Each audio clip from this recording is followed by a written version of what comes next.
song, let me give you a song, let me sing you a song, let me sing you a song, from dusk to dawn to the I say we graze like deer, but the deer are actually quite ruthless. We're here on Ilomaa Farms with Yuho and Om, who have kindly invited us here to show us their beautiful products and talk about forest farming or foraging.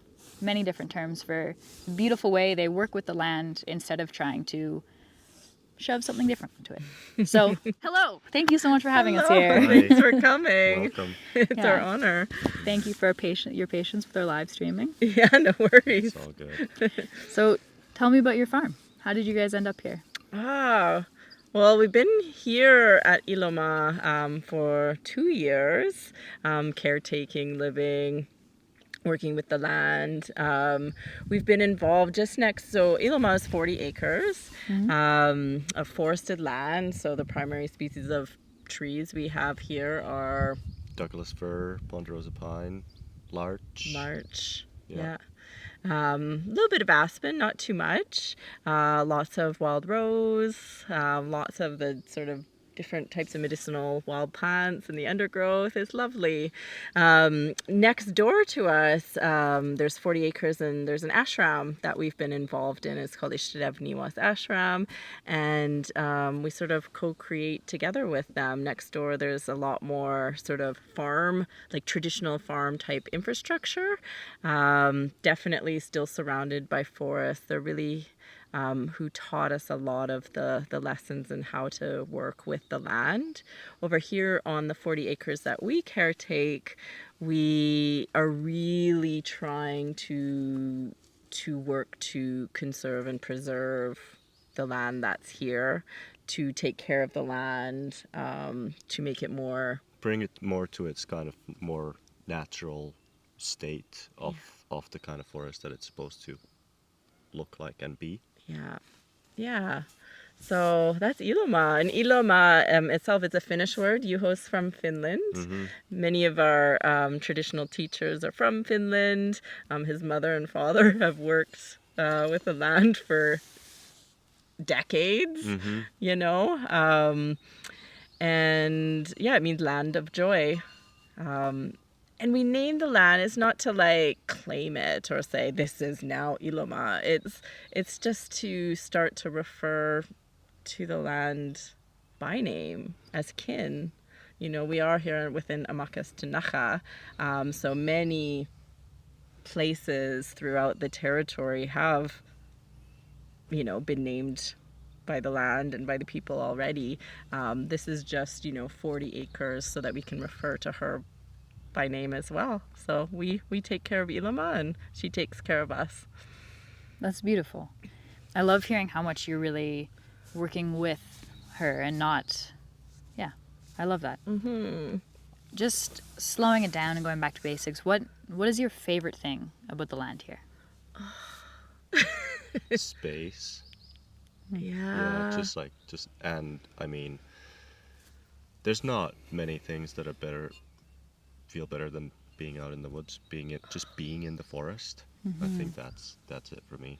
Yeah, the pace, the quiet, but yeah, the trees, you start to know them by name. The more you're sort of out here, like you figure out their quirks, you figure out like how they interact with everything here. Like it's just really neat to learn this new language, I guess. Yeah, I love the trees and I love the plants and yeah, so it is quite beautiful to be working with them in some way. That's amazing. And has this always been the case for you two? Have you always tried to live in places where there is land you can be with in this way? Or is this a new coming back to the land? Bit of both.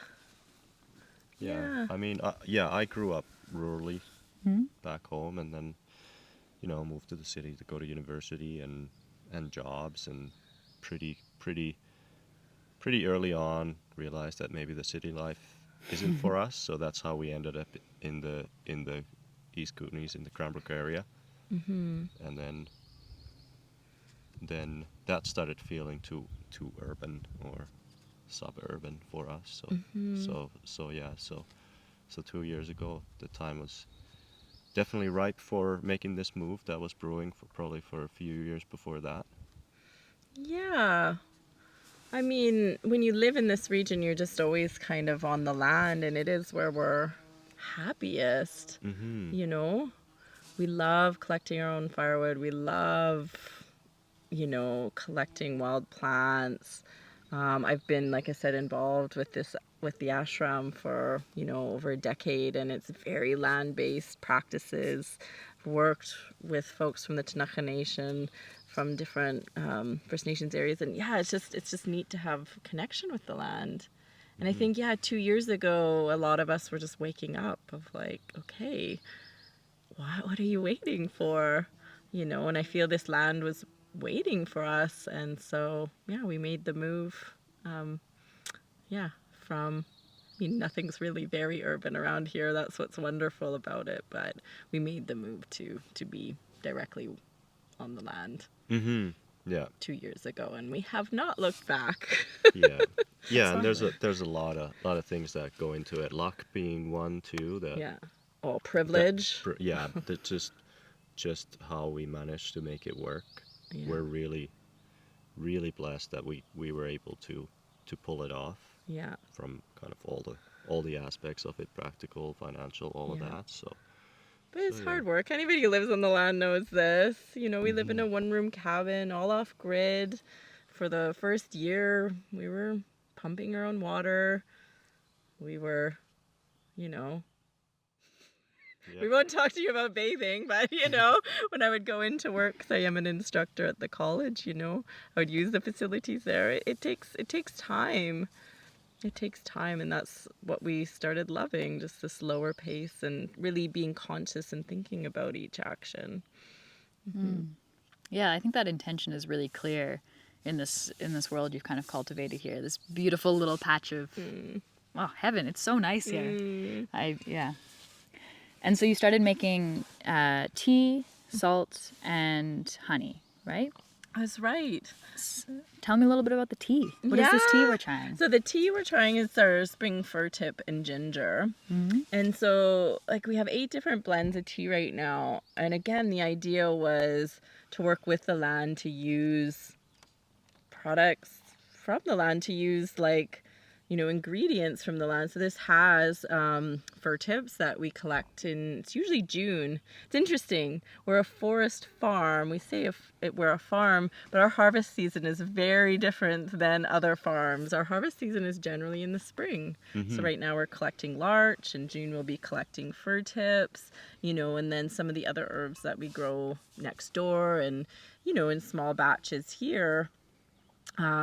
We then sort of dry after we harvest them, but that harvest is usually around July because it's a lot of leaves and herbs and things like that. So this one has some dried apple. We dried it from apples from a farm in Creston, which is also very local. It has some raspberry leaf. We will collect wild raspberry leaf as well as harvested raspberry leaf. So all natural and I think quite tasty. This one's spring fir tips and ginger. Mm-hmm. Yeah. It's delicious. Yeah, thank you. It's my first time trying it. I like it. Yeah, thank you. Yeah, it's one of my favorites for sure. I mean, they're all my favorites, but this one's quite lovely. That was actually going to be one of my questions is of all the products you sell, which is your favorite? Oh, it just depends on the day, doesn't it? Mm-hmm. Yeah, whenever anybody asks us that question, I mean, this one's by far the most popular. It's called Boreal Larch and Chaga Chai. So it's a chai. I've been making chai for years, learned from some, beautiful teachers from India. And this one's herbal and it just flies off the shelf. We can't make it fast enough. Oh, wow. Yeah. And it's got chaga. Chaga is actually really hard to find in kind of this area of Tanaka territory. There's a few places just sort of east of Cranbrook. Mm-hmm. We try to leave it be. We did collect some chaga a few years back. But we now bring some of our chaga in from sustainably harvested areas in Ontario. Because again, you can find it here, but a big principle of what we do is you don't take more than you need, and you don't take more than the land can offer. So, yeah, and I know I was speaking with a Chinaka friend the other day, and she agreed she didn't like seeing how much people were going out to find certain things and just take. So anyways, that is something that we're leaving be for now in this area. But we do collect larch. There's an abundance of larch here. Yeah. And dandelion root. There's some dandelion root in that one as well. And So will you walk me through the process of just this one tea? So what's the first step? sure. Oh, harvesting. Well, planning. Planning. And we're figuring it out, We're figuring out how many quantities of each and the right balance. And we think we've got that all down. So, yeah, it's planning. Then what you have to harvest. Then you wash. Then you dry. Then you process. So, like, the dandelion root needs to be ground in some way. It's not easy to grind. Yeah, and then you blend. Yeah, and you package, and then you create smiles. People are just so excited. And they'll send it all around the world, because it's just such a unique place-based product. Yeah, it really is. Yeah. So talk to me about place-based. You've talked about that before. Yeah. What's the importance of place-based? Well, I don't know. Like, I have a friend that speaks about it a lot, and also, I teach at the college, and we'll bring in, Chief Joe from the Chinaka Nation, from the community of Akam, to speak about place and the importance of place. And, like, he kind of asked the questions, like, what are you going to say when you go abroad? Like, where are you from? And, this is something that, Juho grew up in Finland. His heart is so strongly connected to that land.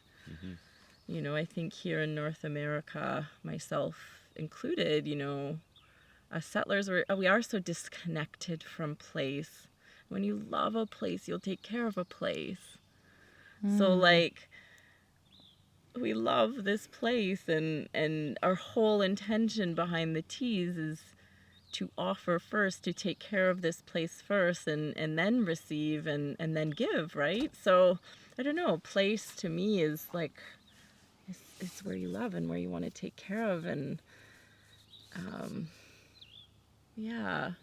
How would you talk about it? I mean, I teach this in the college, but I find I have a different answer every time. It's just really about connection and love. Yeah, and it kind of circles back to the special, how this piece of land is so special, is to kind of, to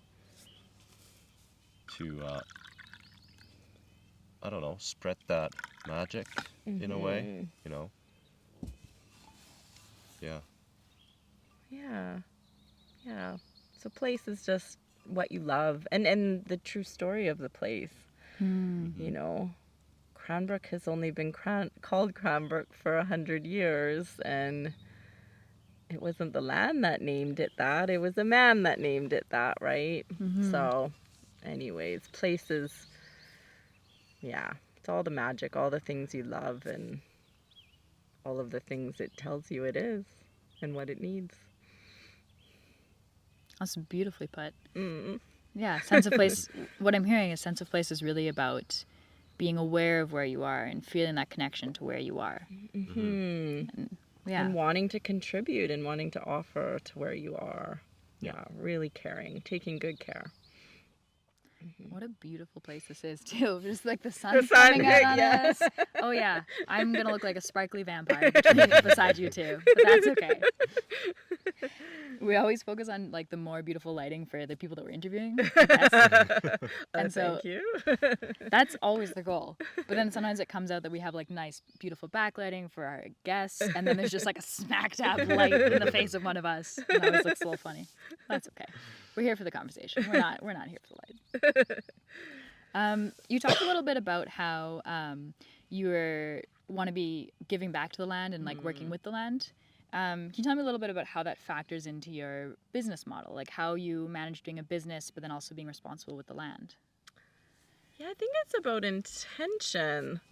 Like look, you have to make money in this world. You just have to live, to pay bills and all of these things. But like, it doesn't have to be greed. You know, there's places very close by here where, you know, they took the trees and they leveraged them to pay their mortgage. Right? Like that's sort of, I guess, not the point. I think it is about intention, and our intention is like, how can we create things that can actually help the land, right? So right now we are, I would consider, a social enterprise. Pretty much every dollar we make from these goes back into land conservation. We were talking before, you know, the cameras started rolling about like the money we make goes into Yuho's and my time to be like supporting a lot of the forest ingrowth, right? Supporting the grasslands, you know, that's chainsaw fuel, that's time, that's crews coming out to help us, that's us feeding them when they're coming out to help us, you know? So yeah, it's about that. It's about not taking too much. It's about creating things that make people smile. Like everything just in the way that we've packaged, we always wanted the plants to be seen because they do bring joy and they do make you smile and they're so beautiful. They really are. I was admiring the Earl Grey Yeah. and just, yeah, I couldn't even name all the flowers in there, but it's beautiful. Right? Yeah, and that one has like wild rose petals from the land and calendula that we grow next door and some cornflower that's grown next door. So Amazing. yeah. So I think, again, it's just about intention, never taking more than you need. But it's showing like we can't keep up with people asking to retail our products and things, you know. People want things that are meaningful and connected to home. Yeah. Beautifully said again. Can you walk me through a little bit of what it is you do to take care of the land around here? Yeah, so big thing is the forest management. Yuho, for the past decade, has been a forest firefighter in different capacities. Yeah. Management, coordination, Crew. Yeah. leading and things. So he knows a lot of what makes a forest unhealthy and scary and dangerous. So a lot of what we do is clearing out the baby firs that have ingrown from being fire suppressed land. Yeah. Yeah, this land was logged, I think, in the year 2000 or 99. Not completely. But after that, there's been a lot of kind of regrowth. If you look around, there's really Patches of dense baby. patches of dense juvenile regeneration, especially Douglas fir. So that's been the biggest part. Something that we're just getting started. We started kind of right around our cabin, just to kind of using the fire smart principles and just to kind of make our existence a little safer here as well. And then little by little, we're going to spread out further and further and turn it into what it's supposed to look like, is kind of like an open forest ecosystem. Yeah. So We have a friend that does like the goat grazing. So she travels around BC with a large herd of goats, and they clear away invasive plant species, right? But they're also really useful for bringing back sort of the natural, controlling the undergrowth. yeah, controlling the undergrowth, supporting the natural grasslands, which are quite in danger, especially in this region, and are just so important to local ecosystem health. So about once a year, sometimes twice a year, the goats will come and support us with the undergrowth as well. They kind of support with some of the baby firs and kind of eat those down, and they'll eat certainly the invasive weeds and you know, the grasslands in this area are used to ungulates. They need ungulates to What's an ungulate? An ungulate is a hoofed animal, Oh. right? So deer and elk and things. Mm-hmm. But yeah, we don't see a lot of elk here anymore. And yeah, so they have little hooves and they kind of work with the land in that way to bring it back to a natural state. So those are some of the big things. And then, you know, then just sweat equity, Yeah. chainsaw work, Yeah. spacing out these smaller trees and then piling them and burning them when the conditions allow. Yeah. And also it's just about the choices you make, you know. We were trying to decide what type of home to build. We were trying to decide what type of energy to use. So we're all off grid and we live very simply in a small little cabin. And so even I think just choices like that support the land and what type of footprint you're placing on it, I suppose. Yeah, we try to tread lightly. We sure do, yeah. Yeah. And then just for those of us that don't have a forestry background, can you walk me through what the importance of controlling underbrush does? What does that do for the forest itself? Well, one, I guess, mine being from the fire bias. Fires usually start in the ground. So if you have thick underbrush, then it'll spread quicker and it'll climb up the trees to the canopy a lot easier. And then another big aspect of it is also biodiversity and just if you have a healthy, there's all sorts of healthy critters down in there. So Yeah. yeah. And they find too, like with all of those baby firs, it just creates all this fuel, right? And then the fuel creates hotter fires, which then kill the trees like the ponderosa and the ancient firs and all of these sort of older trees that can actually withstand fires. Don't know all the scientific and technical terms, but they're used to having fires come through often, you know, every 10 to 20 years, but it's 5 to 10 years. Yeah. It's been like 50, 60, 70 years before they've seen fire. And so if you have all this undergrowth, you know, the forest fires will now just kill everything rather than just coming through and sweeping through in the ways that they did for millennia. Yeah, and if you have these kind of thickets of juvenile trees, then that stops. That doesn't allow for the grasses and the smaller species. That kind of takes over from the grasslands. Yeah.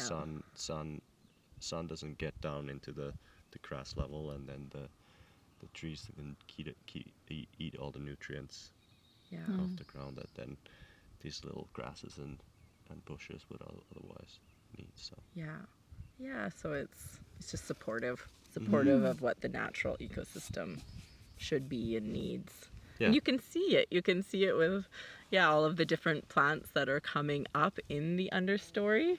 You can see it with the types of animals you see. We have a lot of owl around here, a lot of, you know, just different bird species. Again, the ungulates will move through here. Fox. Hoofed animals, I hear. Yes. All the hoofed animals. Not a lot of elk, but lots of, little deer. And, yeah, they're happy. Lovely. Thank you. I asked tons of obvious questions. I love That's it. totally fine. And we're just learning too. So Yeah, and that's the thing is really like don't consider myself as a forest expert. Just someone who enjoys being in the forest. So. Yeah, and we surround ourselves with people that hold us accountable because there's certain things that we're like, should we do this? Or it's better to kind of go into this with questions rather than answers because we don't know. And sometimes, like, we've only been here 2 years, but we know there's things we need to be here longer for to I don't know, hear what the land needs us to do. Right? And so we just try and approach everything with more questions than answers and try and surround ourselves with people that can support us and hold us accountable to some of the decisions we make, because we don't know everything. I think that's amazing. I think doesn't matter what type of project or business or life it is, it's really going in with questions is always a better process. A little more? Sure. Yes, please. I've been drinking it away. We're Okay, going good. through this stuff quick. Oops, sorry. Gets rid of all the like nervous mouth from asking lots of questions. Right? And nervous mouths from providing answers that we're not sure we're providing. Thank you. I think you absolutely are. Like a lot of, like we're not really here to get your polish. We're really here to just be with you in the land and kind of understand what it is you're doing with Ilomaa. Oh, thanks. So, however you feel happy answering, we're happy to hear. And that's our process too. We're constantly trying to understand what we're doing. That's true. I think anybody who owns their own business knows it's whack-a-mole, it's moving with the tides. I mean, sure, you need a plan, but you know, we would have never known that like certain people love this one type of honey. We would have never known, you know, something would be more popular. We would have never known that, you know, people in Vancouver love the spring fir tip and ginger. So like you don't know. You don't know until you start to try, and that's us. We always go into everything with our full heart. So I love that. yeah. How have you found, because you guys make a really beautiful specialized product, talk about some people loving spring fir tips or different teas. How have you found your clientele? How have you found people to sell this product to? Oh, the markets have been amazing. We have the most amazing farmers markets here. Yeah, and I was involved for quite a while as a vendor, again, next door at Ishtevniwas Ashram and Farm. They have an off-grid wood-fired oven, and so I, as a karma yogi or somebody that would offer service and support, I would go to the markets with them and see the connection that they would have selling these beautiful bread products.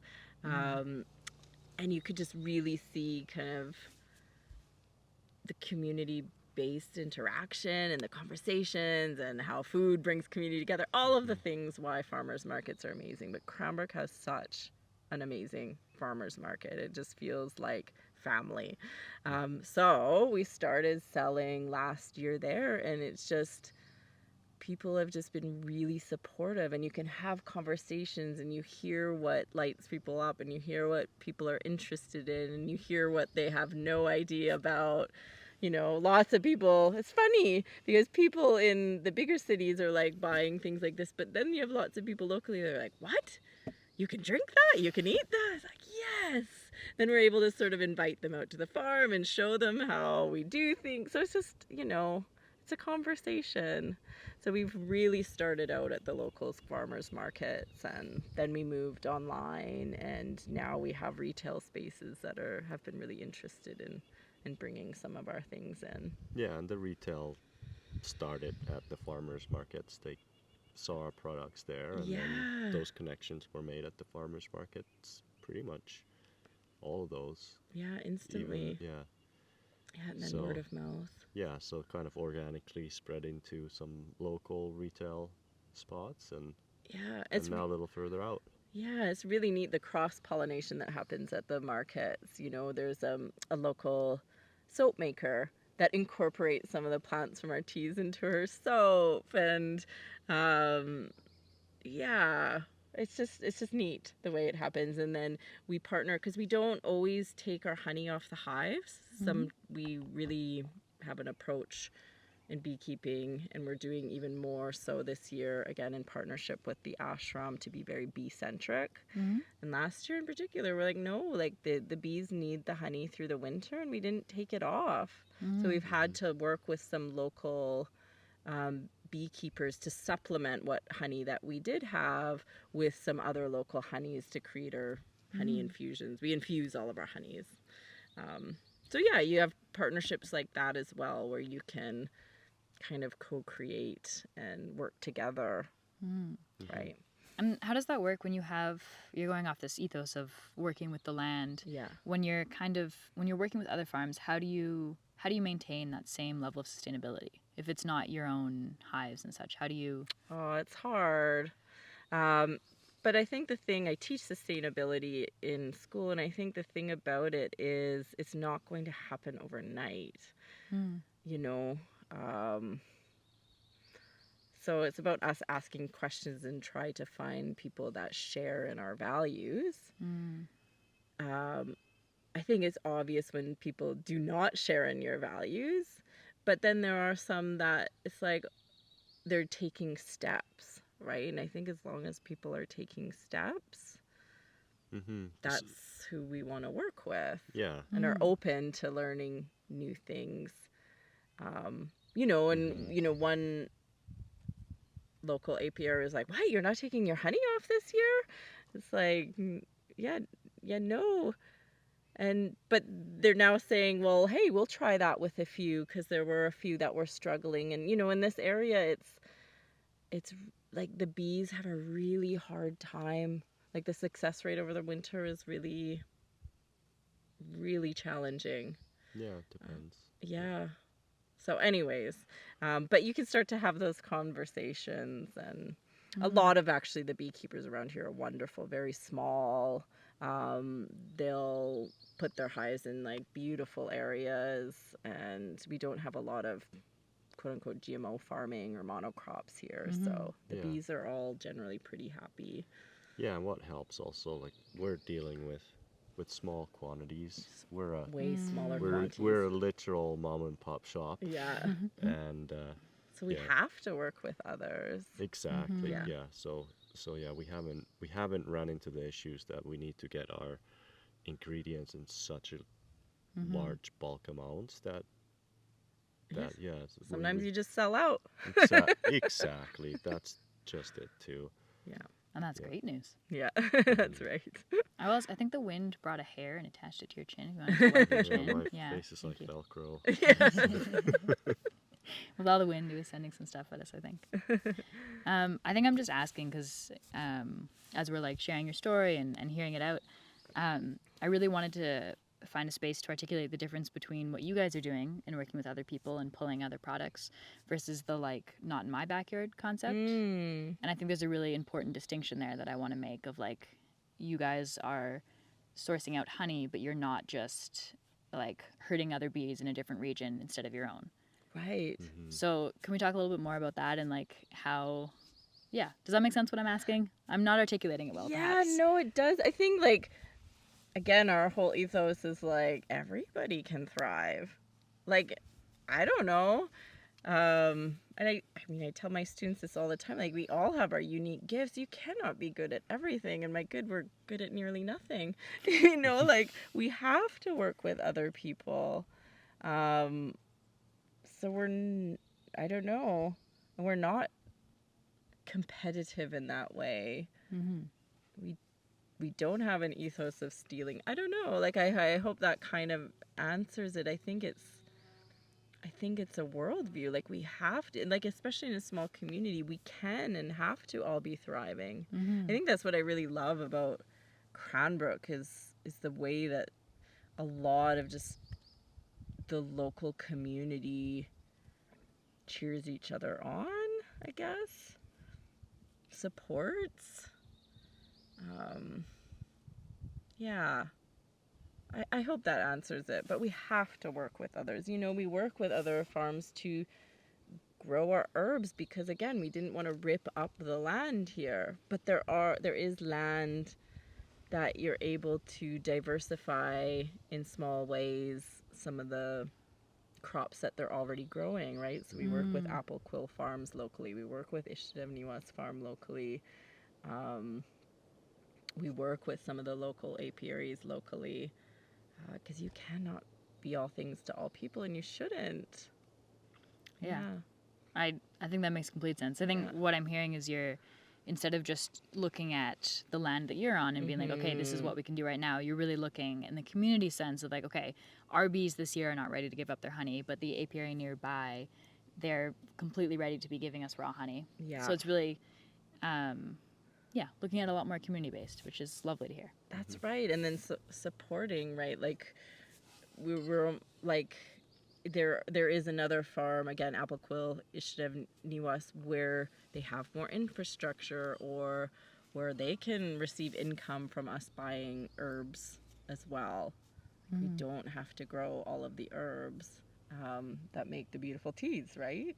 So we're focusing on the foraging and wildcrafting, and then in small ways working with these other farms to grow the other supplementary herbs that we need to make the teas and honeys and salts and things like that. Yeah.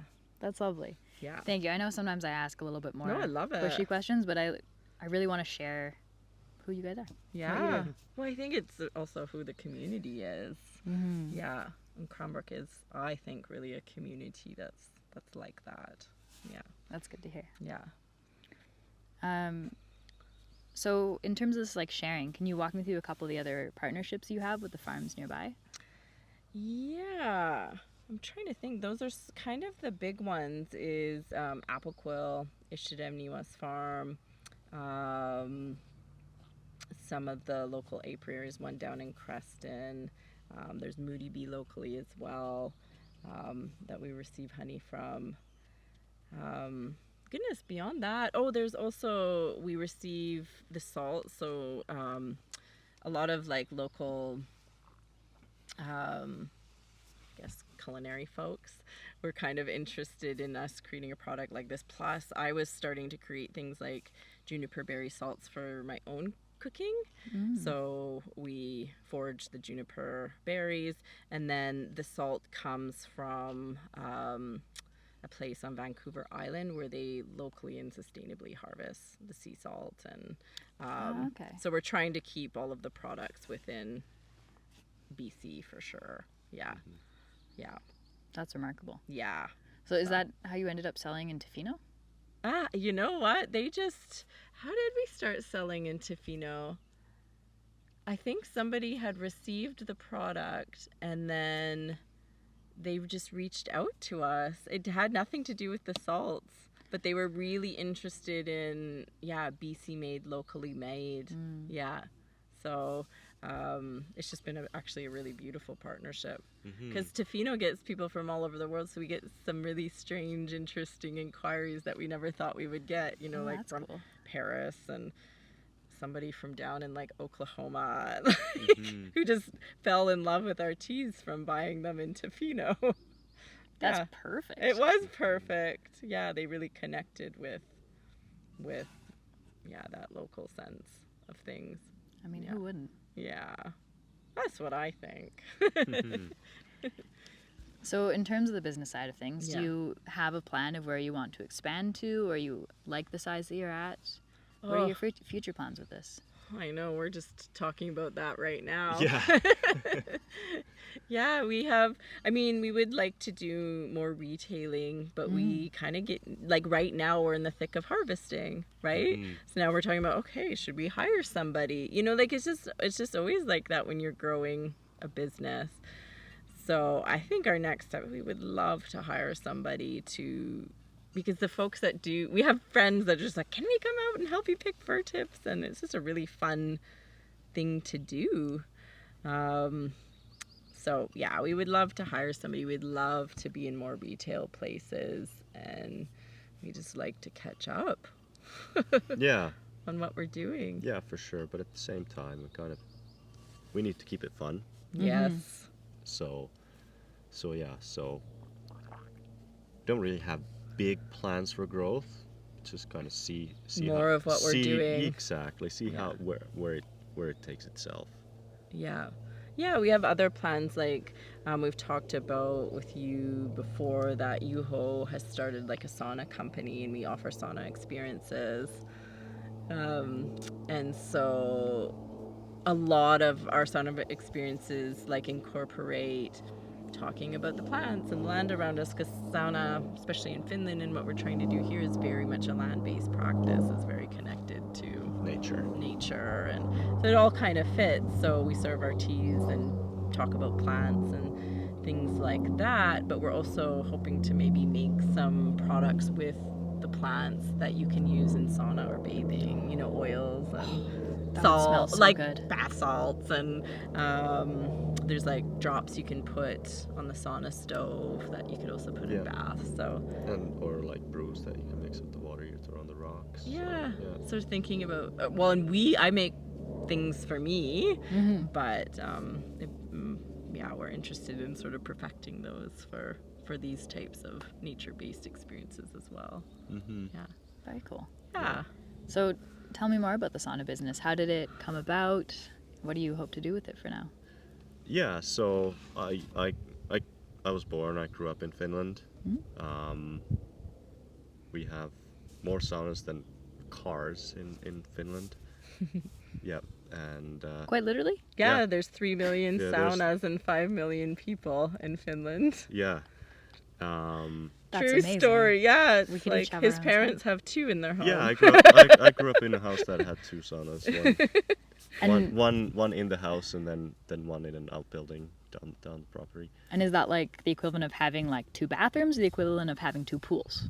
In terms of a like, Ooh. you know, like, because in my mind, from North American perspective, I'm like, oh, that's a very like fancy thing. But Yeah, is it? sauna is not a thing of luxury in Finland at all. It's more of a necessity, Okay. or just it's part of everyday life more than kind of having a pool would be.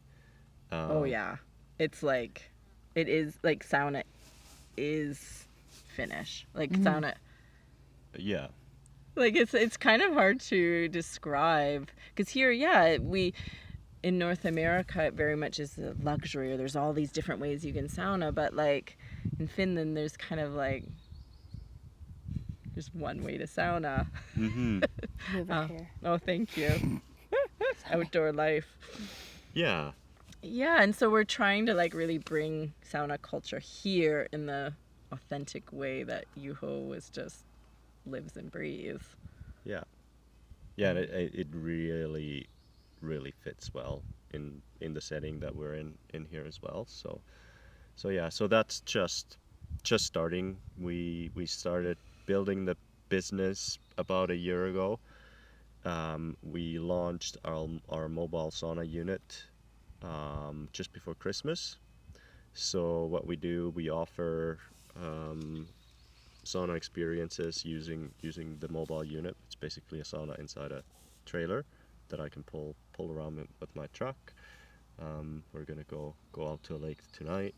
Yeah, for set up- Mother's Day. and so folks can rent the sauna. I can bring it to people's houses, set it up, give people a tutorial on how to use it, introduction to the Finnish sauna practice and culture. Comes with all the firewood you need. Comes with everything you really need for the whole duration of the rental. And then other things we do, we run sessions right here on at our place, or we can basically set up wherever. So that's Yeah, and then Juho is building saunas as well. yeah. Yeah, so people come to him and, you know, we really want it to be as affordable as possible because, again, it's about ethos and intention. Our intention is to build authentic sauna culture, which we find community building, life enriching, you know, rather than, I think, again, in North America, there's a real push. And it's always been like that, like taking something to improve yourself, right? Like, no, you just will be improved with sauna in your life. And probably improved a little more if you consider it more of a giving Than a taking. than a taking. Yeah. Yeah, so sauna, it's a big part of what we do here at Ilomaa Forest Farm as well. Because again, it's about the experience. It's about who we are. We're sharing who we are. And yeah, totally. And for me personally, it's been part of kind of like connecting with my heritage, connecting with my roots. The same kind of thing that moving back into a remote rural setting, being in nature, and definitely kind of restarting that connection that I was born with to the two saunas now. So yeah, so it's been a lot of fun for the last year, and yeah, kind of to bring it full circle. a friend and teacher again next door at the ashram had always said to Yuho, because Yuho was forest firefighting for a number of years and finding himself get sick and, no pun intended, burnt out and like injured, 2 major injuries while forest firefighting. And and she always said, look, Yuho, you need to work, you're supposed to work with fire, but you need to work with it differently, right? Like your approach needs to change. And we kind of had that aha moment of like, oh, sauna. And it's just been so beautiful. You've been healthier, happier, friendlier, right? I'm sure the land has a lot to do with it, but working with sauna again has been really enriching for both of us. Oh, for sure. Yeah. That's amazing. Yeah. What do you think is like the one thing, if you had to distill it down, the one thing you want to share with people about sauna culture? Just try it. Just do it. Like you'll there's you Get your butt in a sauna. Yeah, you really have to do it to experience what a real authentic sauna is. Yeah, it's funny when we were trying to explain, like, because people are like, oh yeah, infrared, or like they'll like ask all these, can you put water on the rocks? Like we're trying to like really distill what is authentic sauna. And Yuho's very much like, just try one. Yeah. And then you kind of figure it out for yourself. A lot of it, like if we're to break it down, a lot of it has to do with lulu, which is the steam that you create and the vibe and the intention that you put into the experience. Yeah, to me that's what makes a real authentic Finnish sauna experience. Yeah. Hope that helps. It definitely helps. So you're going to try it? Oh man, I'd love to. I saw on your website, yes, you can put water on the rocks. Yes. I was like, I wonder how many times that's been asked. Yeah, they do, because it's funny, again, in North America. There's a lot of saunas that aren't really saunas. Yeah, they call it a sauna, but there's big signs that say, please do not put water on the rocks. And we're like, but that's not a sauna. Well, that's not a Finnish sauna. It's not a Finnish, so you're right. Yes. Yeah. So what is the difference then between a Finnish sauna and like something I would, if I went to the public pool and I was in the sauna, there's like wood there, some rocks and some steam. What's the difference? Yeah. There's guidelines through, organizations now that are trying to like paint that picture. There's this one organization called Sauna from Finland, a friend who hosts a podcast called Kivia Sauna. He tries to kind of dispel myths and things, but some of the principles of what is an actual Finnish sauna are. Yeah, so basically you have, you'll need a space that your whole body can fit in. So you might have seen on Etsy or something that you have those suits that the head comes out. I don't think it's Etsy. I think it's just rando internet land that Yeah. you see those. Yeah. The dark internet. Yes. Yeah. So you'll need a room. The heat needs to be the right kind of heat. Essentially, the heat source needs to heat the whole room. Also, what really makes a difference between a authentic Finnish sauna and what you see often here is that in a Finnish sauna, the heat is convective heat. So the fire heats the rocks. The rocks reserve that heat, and that heats the room. And then you need the right kind of airflow. Ventilation is a key part of the sauna experience. Often not considered here. What you want to do is you want to be in a hot space, but you want to breathe fresh air. Lulu, feet above the sauna stove is an important one. You see lots of saunas in North America where you're like at the same level as the stove. You can call it a sauna, but it's not a authentic Finnish sauna. Yeah, you want to be above the heat source. Yeah, the best case scenario is that your whole body is above the top of the rocks. Sometimes there's compromises that have to be made to get close enough. Yeah, and then the whole water element, that's a key part of the Finnish sauna experience, is that you can throw the water on the rocks to create the steam, and that intensifies the heat experience. And Yeah. Yeah. We're trying to remember, I guess, the ancient ways of Finnish sauna experience too as well. So, for example, there's you can't call them myths because it is reality, but there's like certain little spiritual realms that we try to abide by, and yeah, traditions. traditions. Yeah. Yeah. On how to like open the sauna and how to close the sauna and how to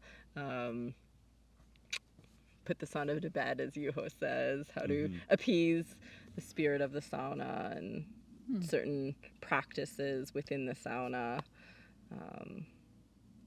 Yeah. Yeah. But also kind of maintain a balance that there are different ways to enjoy it. Yes. And there's like everybody kind of should find their own. We don't want to put in too many rules in place. It's more kind of listening to your body and what kind of sauna experiences Being is respectful. is the best for you. Yeah. Yeah. Hope that helps.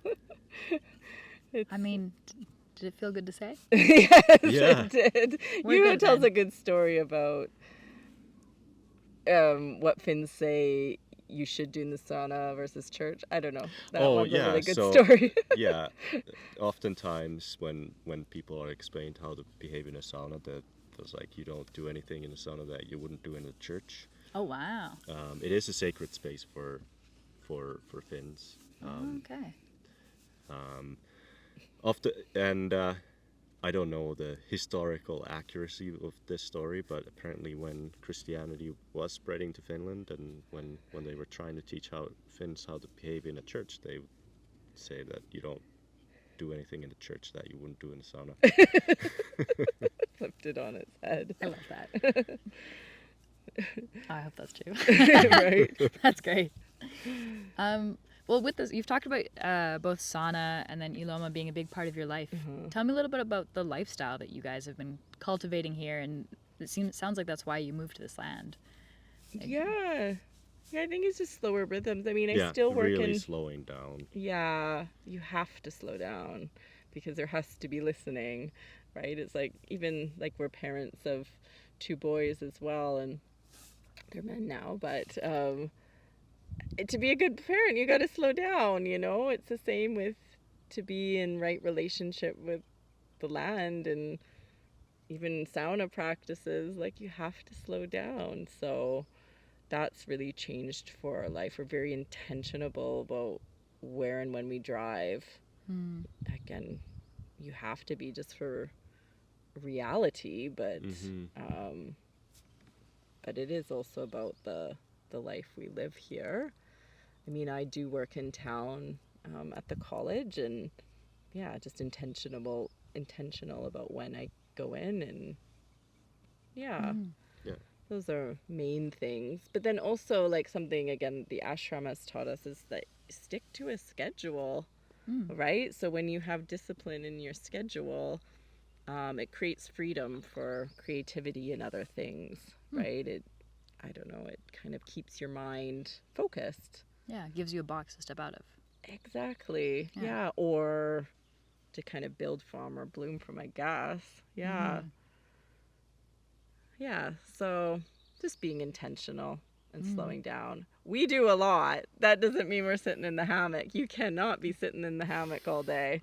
You can see it in your work and in the land Yeah. around you, and the home that you've cultivated is clear. You two work hard. Yeah. Yeah, we do. But it's all very, I think intentional, disciplined, and at a slower pace than city life, for sure. Yeah. Yeah. Yeah. And why is this important to you two? Why is that something you wanted? Ooh. Yeah, it's just. a Yeah. good question. Yeah. I like to get at the real reasons. Yeah. I think it's just kind of, life's too short to be stuck in the rat race. That's Seriously. that's my that's a key factor for me. Yeah. Yeah, Like I'm kind of already consider myself semi-retired. you're not semi-retired. Well, I don't know. It's just different. It's different than what But the, like Nice. what forest firefighting from, looked like. but yeah, but from kind of like career aspirations perspective. Yeah, not like going like because growth is not like Yeah. it is finite. It is not infinite, right? Like so, I think what Growth you're is saying. finite? You cannot grow forever. You Interesting. can't. Yeah, and you only have that much energy to put into things. So why Like I guess. why put it towards something that Well, think about that doesn't give economy. back. Like there's just not an infinite number of. Yeah. When you're talking about growing, you're talking about growing a career or growing a Exactly. business. You're not talking about self-growth. Like that's right. Okay, I understand. Self-growth is infinite. That never stops. But like That was the sense I got from you two. Yeah. Like constantly, I was like trying to figure out how you would learn constantly and not grow constantly. yeah. But I understand the difference. No, but like career aspirations, like you Yeah, get burnt those aren't. out. The economy is going to crash. Like you need to. Again, my Or it- teacher always talks or about it doesn't. qualities over quantities. Like you're here to infinitely grow qualities, not infinitely grow quantities. Yeah. So that's, I think, why it's important. It allows us to live like that. Yeah, and it's one of those things. I don't know, we're watching Ted Lasso and it's like he's always saying football is life. Like it's like, and what I get from that statement is like, this brings me joy, right? And like it brings us joy, right? So why is it important? It's like we should just be cultivating joy. Yeah. So anyways, Yeah, and we work hard, but it doesn't Ilomaa is life. it doesn't feel like work when it's something that you really Yeah. really enjoy. Mm. It really does different things to your mind and your body when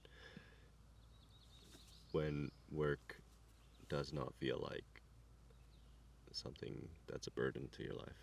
Mm. Yeah. Work should be a joy. Mm-hmm. Yeah. Beautifully said. Yeah, thanks. So it seems to me like you two are partners in life and also in work. Is that the case? I think we're moving more towards Yeah, that. yeah. We love working together and we have very different skill sets. Yeah. Like we're just so good. It's not that like, yeah, I can't drive a trailer or chop wood or of course I can do all of those things, but those are his strengths and like, you know, I love being creative and doing the marketing and making the teas and yeah, together we do things like the foraging and yeah, anyways, it's just a good balance. We have different strengths that complement each other and we figure it out. Yeah. It's nice to be equals in life and business and everything. Mm-hmm. Yeah. Yeah. How long? So I see from the Yeah. mugs you got married in 2008. Yeah. Is that right? Yeah. That's 06, 07, 08. In June 7th. Right? Yep. I'm good not the teamwork there. numbers Yeah, person. fair. We get our annual anniversary reminder from her mom. Yes, that's right. Anyways, we got these kuksa. So these are very, I mean, everybody in Finland has a kuksa mug, it seems. Yep. And we got our kuksa mugs on our wedding day. From my mom and dad. Yep. Yeah, actually, not these ones. They gave us another set. Oh. Yeah, these ones were from my Finnish mom and dad, host parents. Yeah. Anyways, yeah, kuksa mugs. So yeah, we've been married since 2008, and then we moved. We were married in Finland, and we moved back to Canada Via many. by way of Mushkegowuk territory in northern Ontario, and then we moved to the Cranbrook Kimberley area in 2010. Yeah. Yep. So we've been here just over a decade and here at Ilomaa for a couple of years. That's lovely. Yeah, So did you meet in Finland then? we did. Yeah, Ah, okay. yeah, And then came back because you're from Canada originally, right? yeah, yeah, yeah. Yeah, you were on a study exchange. Yeah, I got like a scholarship. I was really into sports, and I got a scholarship to go to their sports school there. And then I met Juho there at a snowboarding event. Mm-hmm. Yeah, Were you both snowboarding? yeah, Yeah. yeah, Oh, very cool. yeah, yeah. That's a whole nother conversation, but sounds Totally is. Yeah, it is. It's a neat conversation. Yeah, yeah. Yeah. Thank you for talking that through with me. I always think it's really interesting because, like, we working in film, Mike and I see a lot of couples that work together or don't, and it's interesting to see how people always manage it. Yeah. That balance and the communication of it can be tough for people. Yeah. So I love hearing success stories of it. Yeah. We've been, what's that? I don't really love that saying, but like baptism by fire. But like you and I have been through a lot in life. You know, when we first met, I got quite sick. I got cancer, and Juho supported me through that. And we adopted 2 older boys, and I love them. Hi guys, love them so much. And they will say too, adoption is impossible. It's really hard for them, for us. You know, it's you know, and we're, I think as a society, so disconnected from community-based living. And so yeah, Juho and I were a team through that, and we've just been a team since we've been together, right? Like just so supportive of each other. I feel very supported. So yeah, to work together in a business, no problem. Let's do another one. Yeah. That's good to hear. Yeah.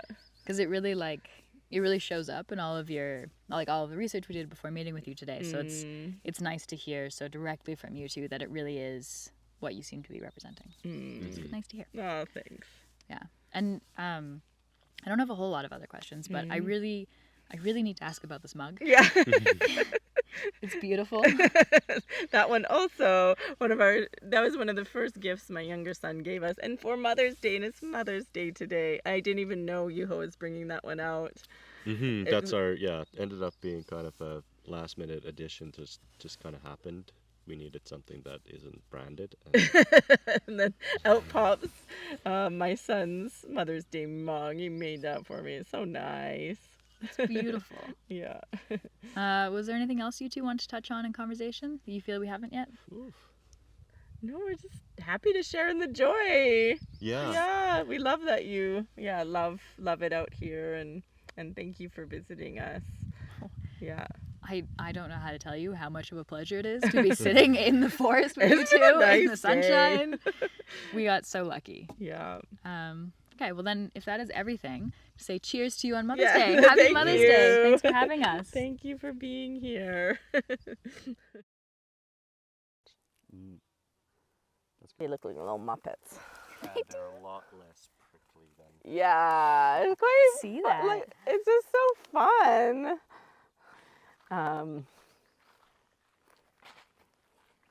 Yeah, you and your little basket are cute.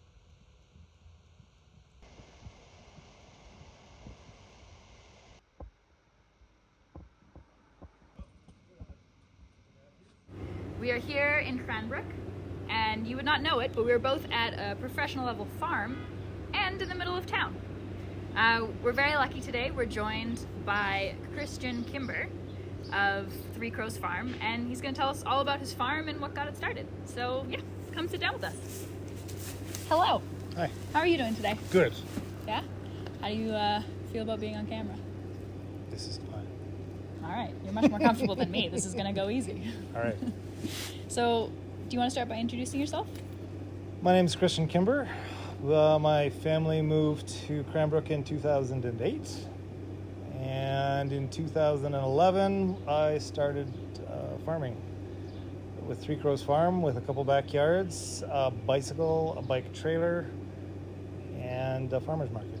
Amazing.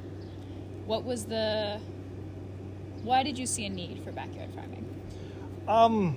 Well, it fulfilled my need, which was to generate an income where I had flexible hours and control over my work schedule. Okay. And do you come from a farming background? Like, is this something you love to do? I had never farmed before, and in fact, until we moved to Cranbrook, I'd never owned a garden myself. My family had always had gardens in Ottawa and Quebec growing up, but no.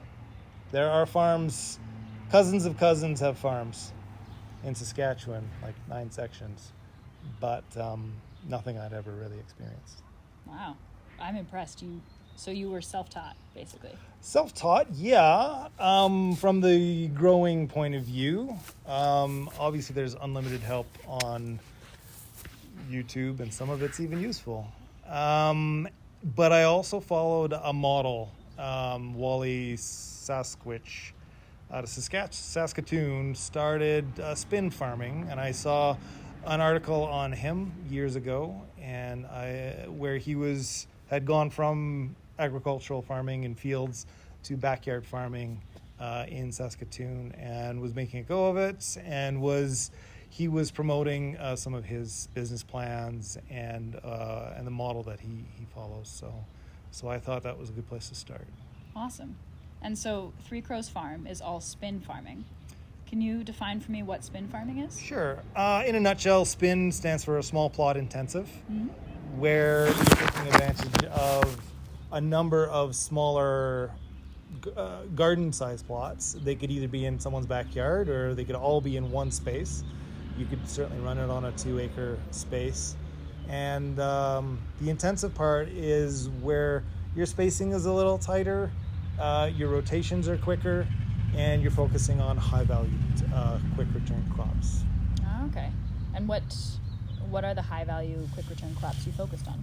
I found that Cranbrook in particular was especially good at growing cooler weather crops like lettuce, spinach, mustard greens, radish, kale, chard, a lot of greens.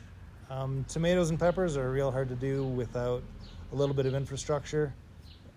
They can be done, but that's not where I chose to specialize. That makes sense. And this is your main farm right behind us, right? Can you tell us a bit about this? Well, this is actually one of the smallest plots that I use, and it's the one in my own backyard. So it's also one of the most intensively used, so it gets harvested and resown and multiple times a year. Obviously, being so close to that, to our base of operation, it's super easy to harvest for 5 minutes and then bag and sell it 10 minutes later. And in some ways, the further I travel, the bigger the garden plots get. All the way up to 6 minutes away by car, we have a plot that's almost a quarter acre. It's about 10,000 square feet. Oh, wow. So there's really a big variety in size. There is, yeah. And you, after a few years, it takes a few years to learn a garden, but you sort of find the niche that garden likes, what it needs. Some of them have more weed pressure, so you need one style of farming. Others have got rocky soil, which works fine for some plants and not others. Okay. And with all these different plots, how much farmland does it add up to? It's almost half an acre. Wow.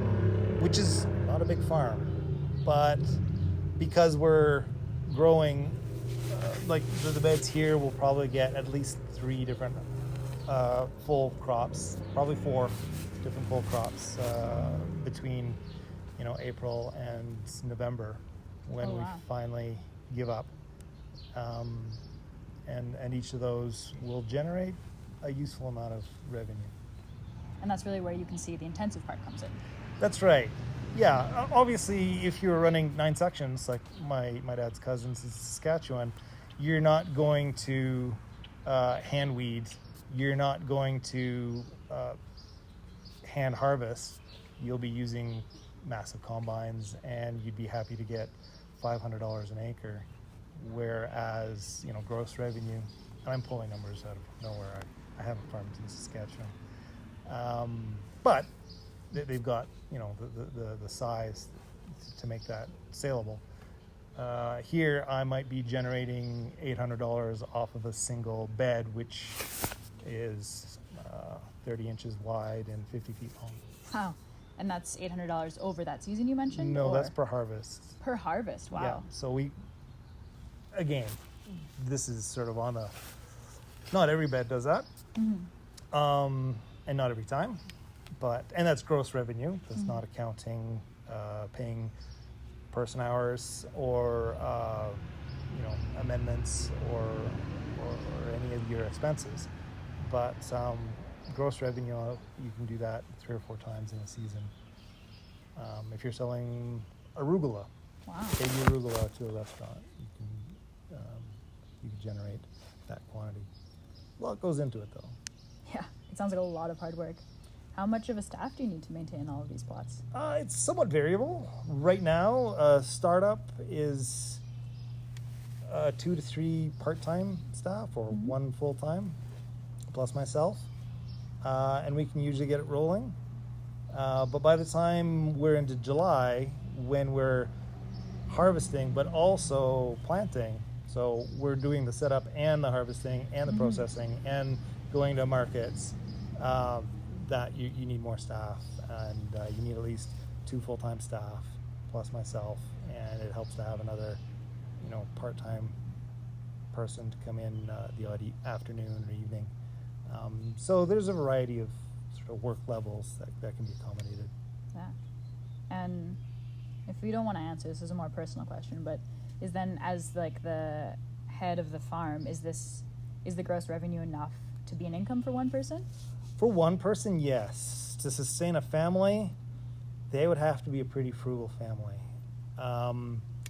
The couple caveats is that you can grow it. You can get bigger, and see your revenue increase.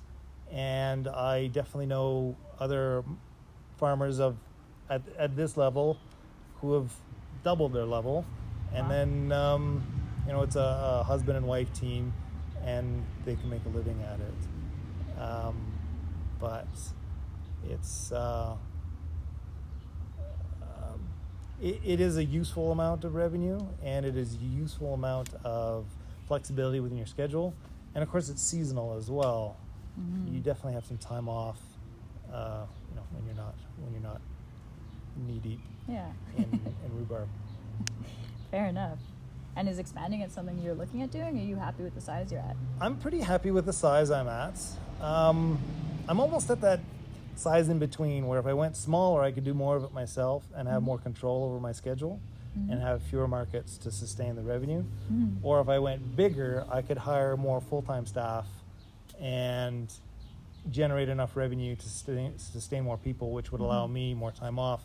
I'm kind of stuck in the middle where by July and August, I really feel like I'm not getting a lot of minutes to myself. And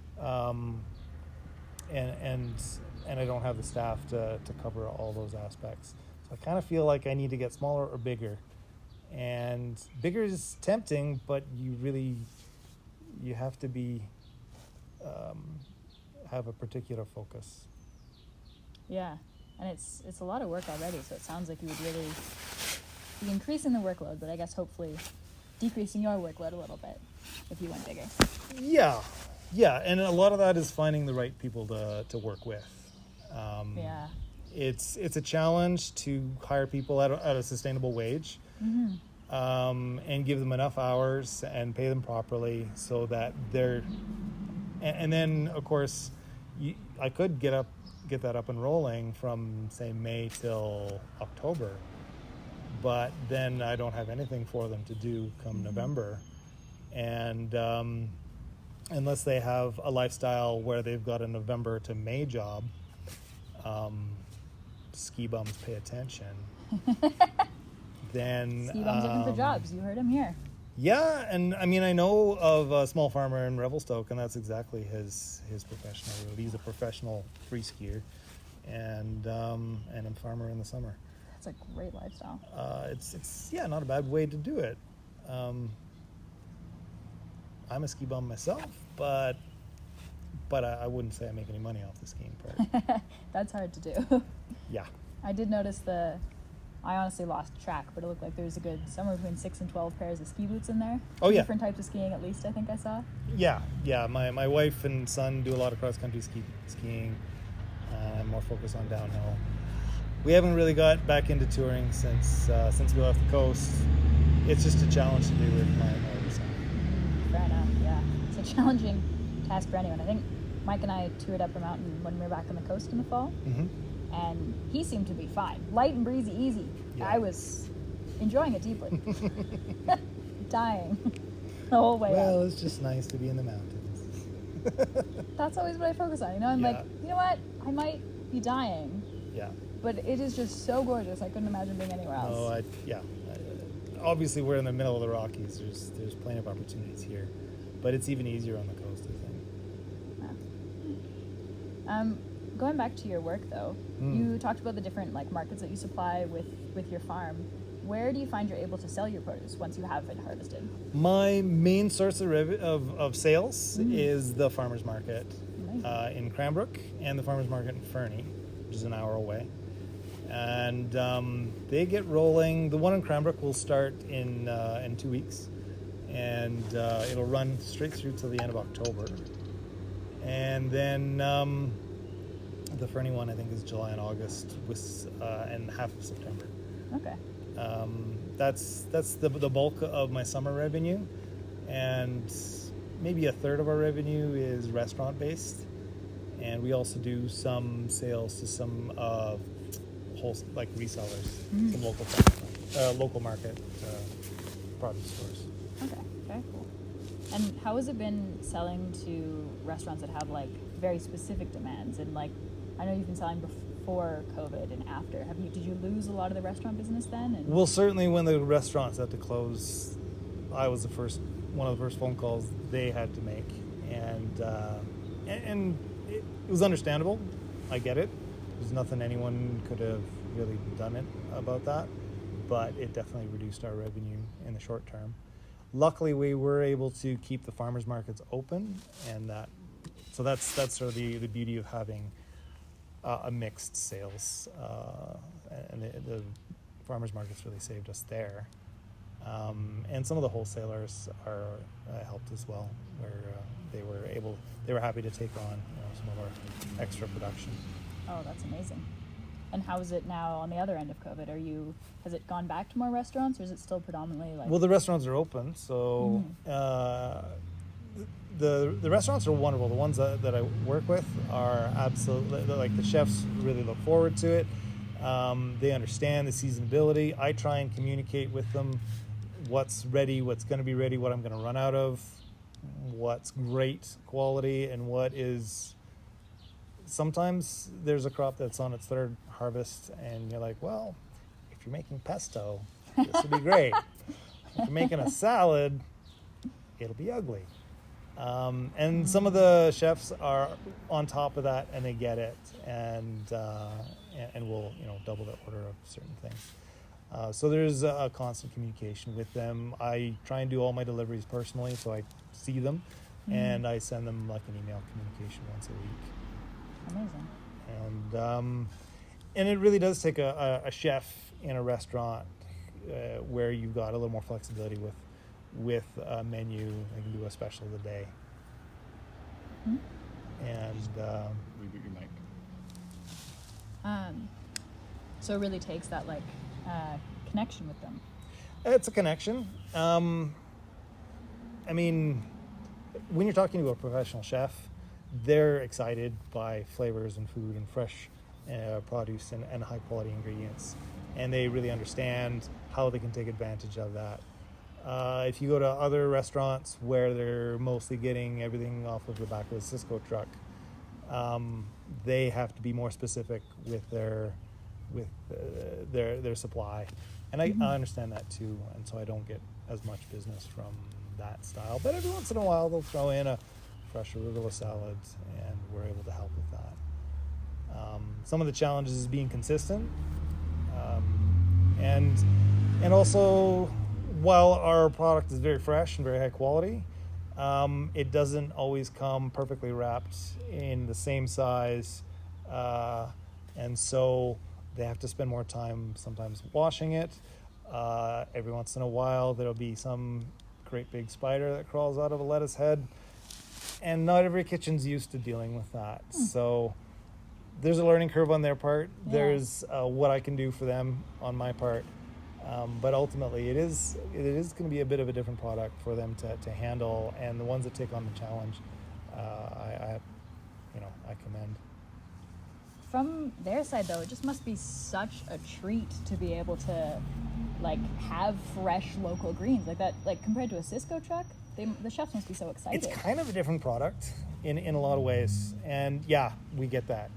They're genuinely delighted to see, because literally we'll harvest 20 kilos of lettuce heads that morning, and bring them directly to the restaurant within an hour. And so that's why you've still got the odd spider that got caught napping or a wasp will fly out of the kale bin. We're sorting through it. We're doing our best to provide a clean and, but it's still a living product. Yeah. And yeah. Yeah. Talk to me more about that, though. Like, why, taste-wise, why is your food different than a Cisco product? And I'm not trying to run down Cisco. I think there's a room for a variety of different food models out there. And if all of Cranbrook was relying on my farm to eat at a restaurant, It'd be stressful. I don't think we'd be eating each other by the end of the week. It wouldn't last.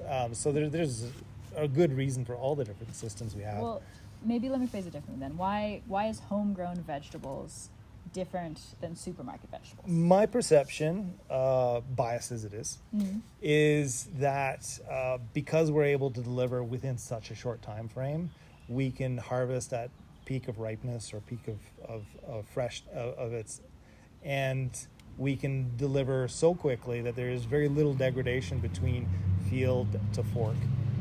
And the bizarre part is where I'll bring a head of lettuce and the restaurant may not get around to it. They'll find it in the back of their cooler in a bin. It'll be 3 weeks old and it still looks and tastes fresh compared to some of their other standard deliveries. I can imagine. And then you can also tailor certain, like I'll have conversations in the spring with the restaurants. What do you grow? Were you hoping to get this? Is there a variety that you're interested in? And I can even do a little bit of tailoring to deliver a product that they're more interested in. When I can do that, it's great. And lettuce in particular, I keep coming back to lettuce because it's one of the things we do really well. But I must have 30 different types of lettuce heads that we're growing on a regular basis. And I mean, sometimes this is what you're getting this week. I hope it works. And sometimes they're like, we really want that one. When we deliver romaine, it's not just a bunch of little romaine hearts in a bag. It's the full thing. We'll remove the outside leaves that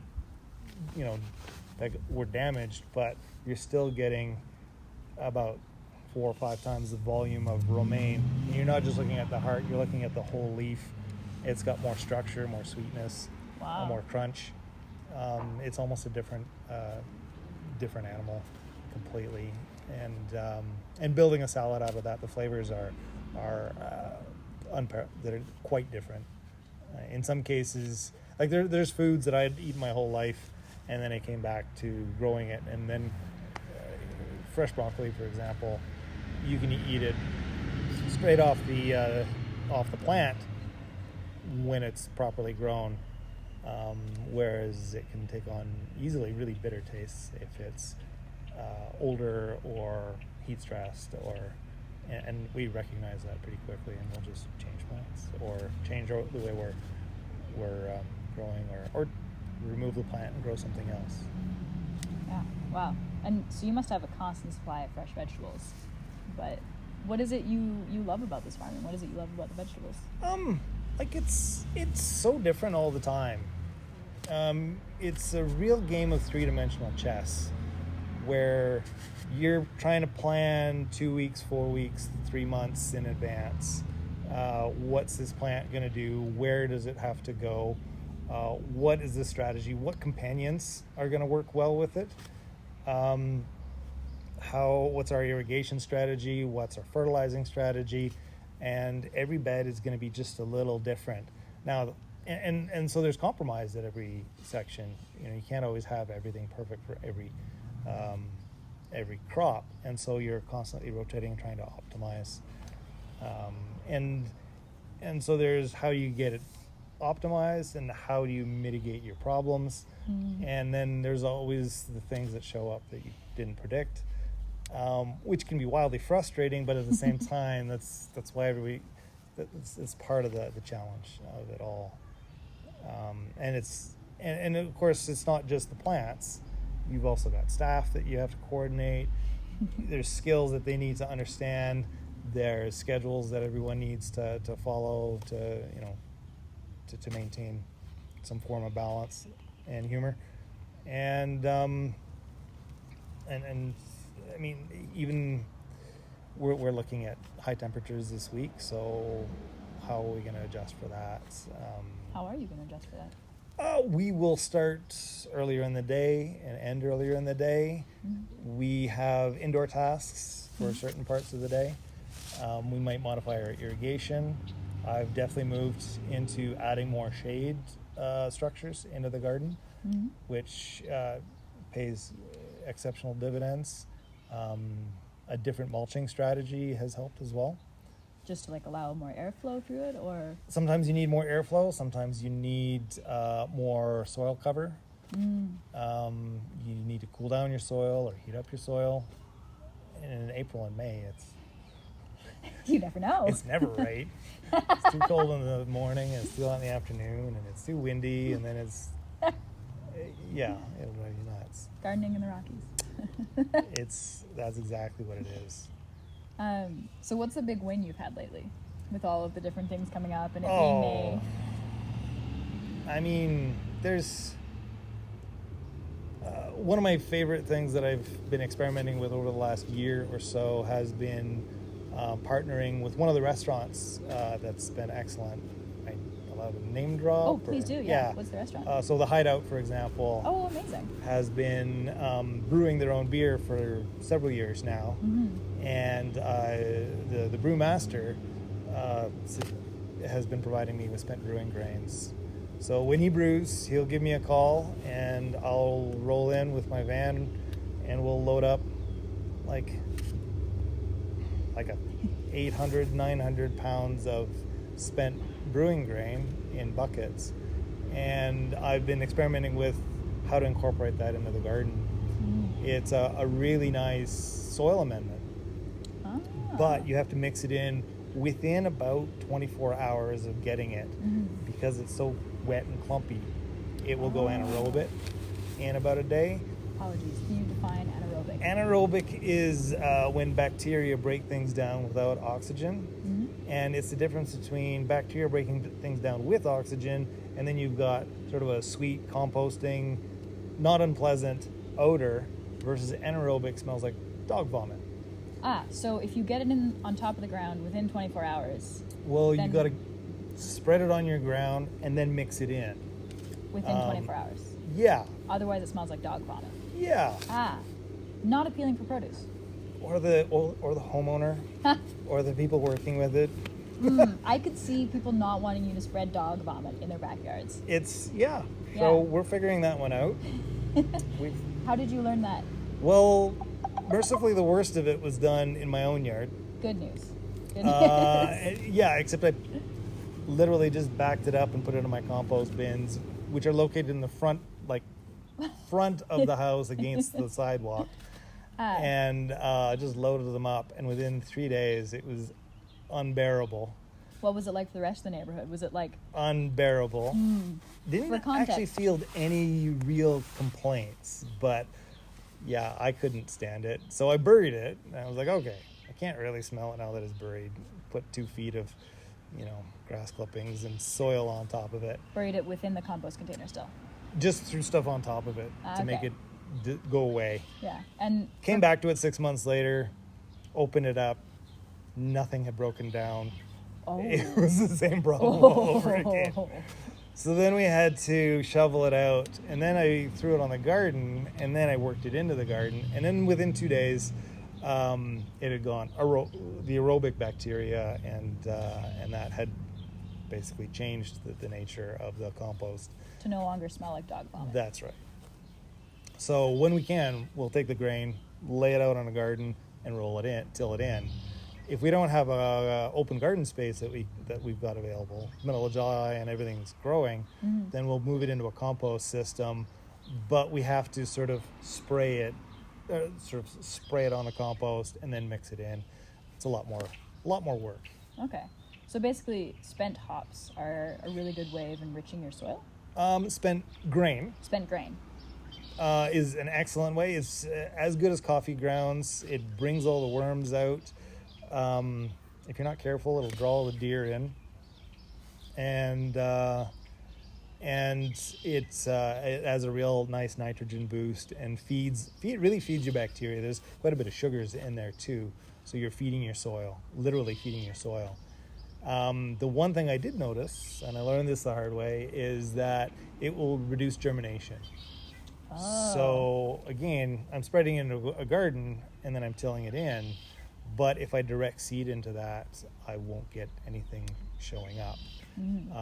That's where I'll use. I can transplant into it, and that works great. That's when you get lettuce the size of medicine balls.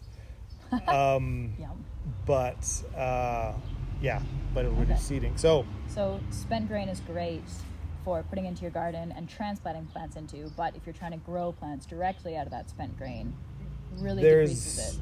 Yeah, there's some kind of waiting period. You'll have to bury it deeper. So I did learn that you could do it, but you had to till it in deeper, and there needed to be a period of time for that to break down into your soil before it's usable. So, little stuff like that. But once you figure it out and you set up a bed and you plant a crop into it that is dealing with perfectly, you get fantastic results, and it really improves the quality of the soil. You get all your biodiversity increases as well. That's amazing. So and in their case, they were literally, the brewmaster would load it into his truck and he would take it out to the waste transfer station. Oh, so this is a way better solution for them. It is. There are other uses for it. It can be. So in some places, it's actually starting to get competitive who gets to use the spent grain. Oh, that's cool. For now, our relationship with the hideout is awesome, and I sell them lettuce in return. So it's almost a circular thing that we've got going. Oh, that's really cool. And how is it to learn about these things in the middle of town? Because for context, that pile of dog vomit smelling compost was on the town street. Yeah. Well, part of it is the community, is at least Cranbrook. My experience in Cranbrook has been pretty much universally positive, and people recognize what we're doing, and the homeowners that I work with are super tolerant, and they come and talk to me if there's a problem. There has been some of the organic fertilizers do smell like low tide, and so we'll try and dilute or adapt to that, and it's a lot of it is communication and goodwill, but people recognize what we're doing here. I've had nothing but positive feedback on our operation. I can't think of any genuine conflicts where there hasn't been something we could solve like on the spot. So from that respect, approaching every problem, looking for a solution for all parties involved has been the troubleshooting method. And of course, as soon as I saw that there was a problem, we addressed that as quickly as we could, and made it go away. And there was a degree of tolerance there, which helps. That's lovely. Everybody's learning. So you moved to Cranbrook in 2008. Yeah. And then you started this farm business in 2011. Can you talk a little bit about why you started Three Crows? When I started working in Cranbrook, I was a BC park ranger, which was an awesome job. But it's backcountry work, and so I was out of the house. And at this time, my oldest son, Avon, was diagnosed with autism and a pretty severe learning delay. He's nonverbal. He needs basically one-on-one care a lot. And he'll be like that for the rest of his life. So my wife, she wanted to do a master's in education and became a behavior intervention analyst, which is the prescribed and recommended treatment for working with children with learning disabilities, autism, but other disabilities as well. And so as she was building her education and building her business, we needed the other person to have a flexible work schedule. And being able to work in my own yard and other people's yards allowed me to, I could bring Avon with me, and he could sort of walk around gardens, which he quite enjoys. It seems to be or sit in the car and eat a snack if that's what he feels like doing. There's a degree of being able to bring him with me. And when he is doing programming or in some activity, I can drop what I'm doing and bring him over there and then resume it. And I'm not, so a 9-to-5 sort of job wasn't going to work. And certainly a job where I was in the backcountry for multiple days at a time wasn't going to work either. Yeah. So it really sounds like a choice of putting your family first. That's the way I was looking at it. Obviously, I just found it interesting. So, I think it is a neat way to work and function. And to be self-employed it's a particular choice. You are a small business owner and you've got all those balls in the air. And all your mistakes are your own. And any other mistakes that are made by other people, you kind of own those too. So you have to learn to work within that system. And it's always changing.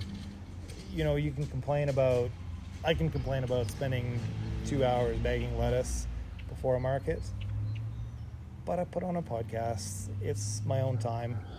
I can work as fast or as slow as I want. And ideally work with people that I enjoy hanging out with.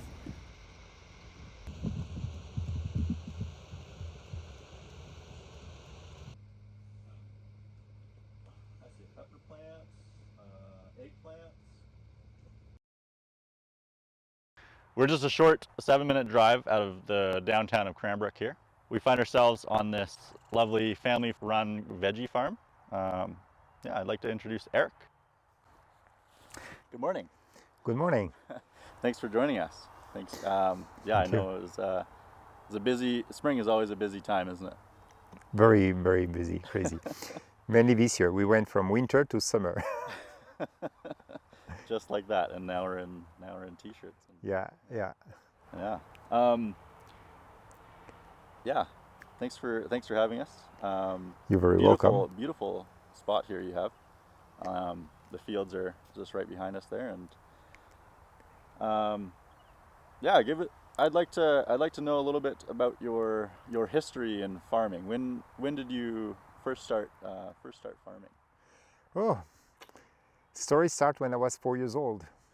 When I moved back from Canada, I was in Quebec. When I moved back to France, and I stayed with my grandparents, and my grandma always had a garden, and I helped her on the garden, and I was growing. Remember growing my first carrot, keep it for the following year to harvest the seed, and we used the seed of that carrot for many years. Wow, yeah, carrot seed. That's quite a small seed, isn't it? Very small seed, and they can live quite a few years. Yeah. So you grew enough for stock seed and for eating? Or mainly for eating. Like we always had a tradition of having our own garden in the summertime. My grandparents always believe chemicals is to kill. And when you look at herbicide, insecticide, It's from Greek and Latin, and the side means killing. And they always were afraid of chemical because they didn't understand chemical. And they always grow organic, and we always had our own food produced through the summertime. That's yeah, I can imagine that upbringing. Similar to mine, and it is a very clear picture for me. I further on, I'd definitely like to touch on organic versus non-organic, but if you would tell us a little bit about your place here. We bought this place in the fall 2020. I used to have a small farm in Vulcan in Alberta, and coming from the mountain in France, Vulcan was no trees, lots of wind, lots of mosquito in summertime, and for me I was missing something. And when I sold the property in Alberta, and during COVID, and I was tired to be locked in, and I wanted to move to BC, and we find this property which we are like 5 minutes from downtown of Cranbrook. And on the other side of the property, I'm touching the community forest, where there is a trail where we can mountain bike, run. And I mean, I'm in the middle. My farm is here at the bottom. I'm here living in a forest, and then I go back and have my recreational.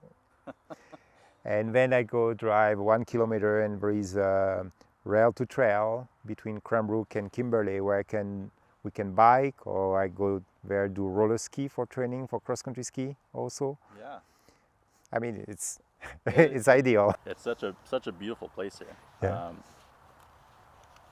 You know, I think a lot of people take for granted how uneasy they don't have it, you know. Yeah. Because growing up, I come from a similar place, and now living in the city, you know, I'm going down to the farmers market when I can, when it's open, but most of the time it's going to the store. And yeah, you don't even think about it sometimes where your food's coming from, but yeah, here you see it, you know exactly where it's coming from, and Yeah. you know, the process from the soil you know, to the plate is very short. Yeah, and if you look at the veggie, like any vegetable, pretty much the nutritive value, it's at the maximum when it's on the plant. Yeah. And let's say when you farmer cut an alfalfa field, if you cut it in the afternoon, it's where you're gonna have a little bit more nutrient in that alfalfa than if you cut it in the morning, because the sun, the photosynthesis work already, and there is more sugar. And apply the same on any leaves produce. Like usually I harvest on Friday, and Saturday it's on the market here in town in Cranbrook. Or I harvest Thursday morning, and Thursday night I'm in Kimberley market. Like what else you want to be fresher? Like when you take a lettuce in a big chain store, by the time it arrives on the shelf, lots of it's at least 7 to 10 days old already. Yeah. And I hope my clients already have their consumed by that time frame. But I mean, they have the maximum of freshness and nutrient. Yeah, there's no downtime sitting in coolers or fridges. Like last year, we have a store in Kimberley called Stock Market, and they had some zucchini. Look at them, I said, oh my God, they're not looking very pretty. Do you mind? Do you want to see mine? And he said, oh, okay, I'll take them. And he took like 20 pounds. 2 days later, hey, Eric, do you have more zucchini? And he couldn't move his zucchini. We're growing in mainland, in BC, but they're Transported. They were older. but just the people can see the freshness, and we were moving up to 40 pounds of zucchini a week. Just, but to give you an example, what freshness and local can mean. Yeah. So you're able to sustain 2 markets and also a shop in town, or possibly multiple, or? Yeah, I have a free store right now between Kimberley and Cranbrook, and this year we're gonna try to do a little bit of Fernie market. Like we're gonna have free market. We want to increase our sale to a certain level, but we are local farmer, and at certain point we won't be able to increase. Like this is my third summer, I still have room to increase, but we are not like prairie farmer where we always want to get bigger and bigger, and we say we're on a treadmill. We just run after the treadmill and to get bigger, to have more, but at the end of the day There's no time for life. Yeah, they achieve nothing. Where here I want to find the right balance between work, incomes, profitability mainly, and time. Right now, I would say I have no time. Profitability is coming, but Well, 3 seasons into it. Yeah. Right. It's that's a lot of work for the startup, and then seeing what works and what doesn't work. Yeah. I imagine you've tried some crops. Yeah. That may be better off elsewhere, or that just really take off and flourish. Like a corn, my corn were amazing, very good, but it's not profitable. Yeah. Yeah, for here, and at a scale, you make people happy, but the amount of work and labor doesn't pay. Yeah. For your size here, how many acres do you have? The property is 10 acre, and I'm cultivating probably 2.5 acre, like about 1 hectare. Yeah. Wow. And you're able to, like, that's enough to generate, enough produce for 2 markets. Oh yeah, I can produce way more. Like I'm still in a phase of developing, improving, and increasing the yield per square meter. And the thing is, the limit will be probably around $100,000 to $130,000 gross income on size of a garden like that. And the goal it's to reach that level and to get about 40 to 50% profitability out of it. Like, and after that, it's just growing, not try to expand, but do things better. Yeah, go back and refine on the next season. Yeah.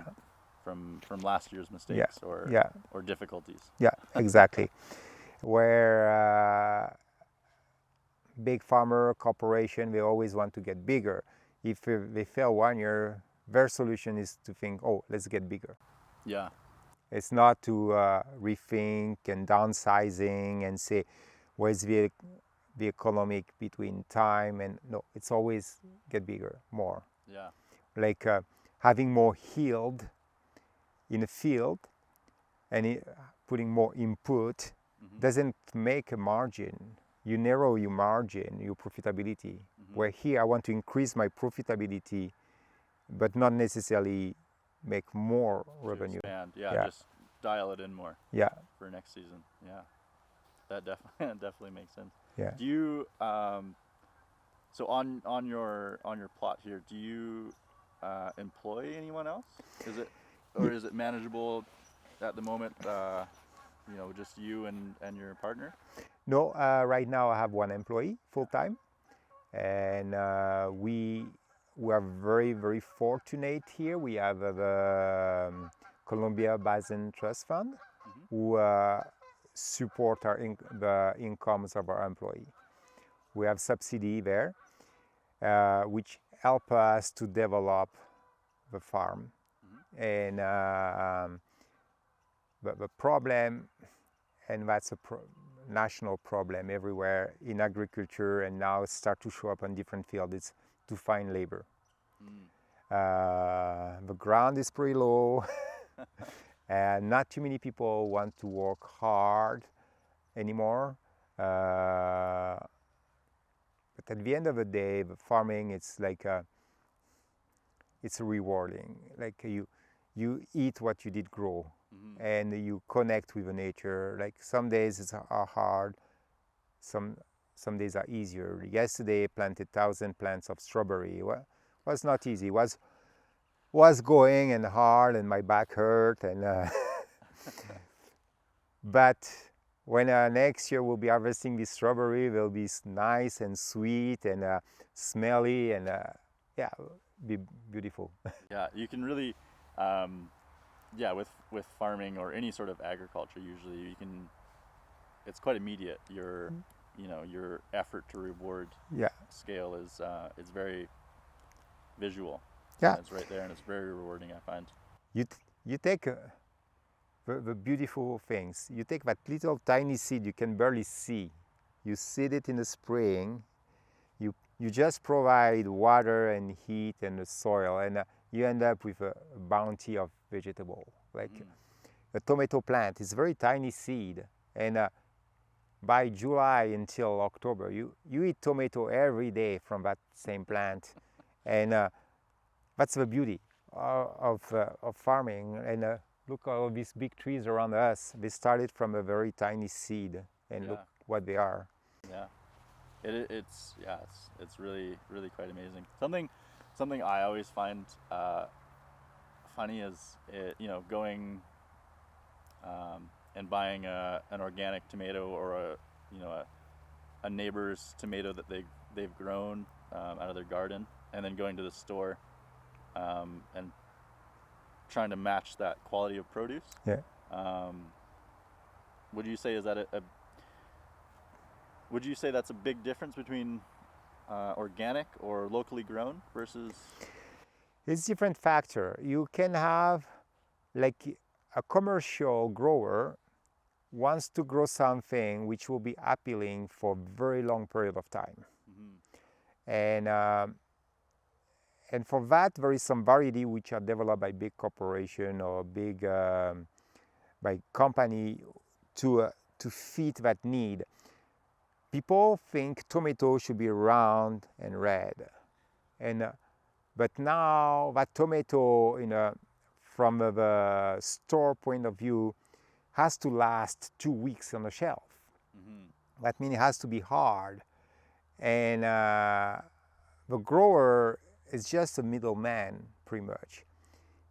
And when you sell directly on the market, you stand behind what you sell. And if I tell you an example, first time I grew strawberry in France on the farm I had there, a friend of mine recommended me 3 variety. And it was one called Stella, I remember the name. And I am harvesting and always chew on them to see if it's good. And man, that strawberry is hard. Doesn't taste as good. But what was a perfect strawberry to travel, was a perfect strawberry for shelf life and for pastry. But it didn't feel my taste. I had 500 plants gone. I pull them out because if I can't eat my produce, I can't sell it. Yeah. That's my philosophy. If I don't like something, I don't grow it. I don't like it. And I was in a Morchella this summer and meet the new owner. And there's a lady at the cashier. Oh, you're the melon guy. Like, people know me here as a watermelon and melon guy and a good produce guy. And I've been on the market only for 2 years. You built a reputation, or you go on the market, and I'm in Alberta, in Okotoks market, and I'm against Hutterite colony, which they don't count the labor, but they sell cheap. It's fresh, it's fresh produce, and which make appealing for people, and it's okay. And one lady go by with a bag of carrot, and they say, oh, I heard my carrots are the best on the market, because I like joking. And the lady look look at my carrot, bought a bag, didn't say a word. 15 minutes later, she came back, can I have 2 more bags? I said, what happened? She said, I sit in my car, I open one of bag of your carrot and I try it. What can you go against that? Yeah. Like that's your marketing, that's your commercial, that's you. Everything is here. And between organic and store, like why is so much difference is freshness, variety, also soil. And sometimes I have a friend of mine, which I work also with him selling seed, and he say, but what is your difference also, Eric? I say, I think it's because I love what I do. And maybe that's translated to my plants, and my plants provide better food, better taste. Mm-hmm. Yeah, I can definitely attest to that. You know, having a product, whatever it is, if you put your heart and soul into it, you're gonna have a very rewarding outcome. Yeah, for sure. Yeah, and that just happens to be, you know, a good carrot or a good strawberry, or like it's a. If we look at the philosophy of a farmer today, is they look at the money, the profitability first. And when I look at farming, I look at my soil first. Mm-hmm. I look at having a healthy soil and a healthy plant. And if all of that is good, then the money will come. Where new farming is, let's try to make money, how to achieve that goal by putting more input, more chemical, marketing. No, the philosophy is wrong here. Like, as a farmer, we are harvester. Mm-hmm. And if we want to harvest something good, something tasty, we have to look from the ground up and not from up and down. And you take care of your soil, you take care of your plant, you are harvesting from them, and because you took care of all of that, it'll be good. It's not like you try to get the money first and then look down. And by looking the other way around, people are destroying the soil, are putting chemical. They don't care about the biology of the soil. They don't care about the balance of the soil. And then they face massive weeds and many problems. But they target, and then they put more chemicals in order to control everything, in order to achieve a goal of money. Yeah, definitely a backwards way of doing things. Mm-hmm. You're definitely able to, you know, to have a great product. Yeah. If you do a little bit of research and steer yourself away from chemicals or that type of agriculture, for sure. With your farm here, do you do things like crop rotation or cover crop or things to manage the soil? I know you touched a bit about soil health and the importance of that. Yeah, definitely. Like you can do organic farming without doing rotation. And when people say, "Oh, why don't you grow the same thing?" Because you unbalance your soil. And yeah, I see it also green fertilizer, we call. Like and because I work for a seed company also as a part-time, then I make my own blend, which I use strategically. Peas, hairy veg, some clover, some Italian ryegrass, some phacelia, some flax, some buckwheat, like a multi-range of variety, which this plant gonna grow through the summertime, and I'll be mulching them, and everything gonna stay on the ground, and that will provide nutrient for the next season plant.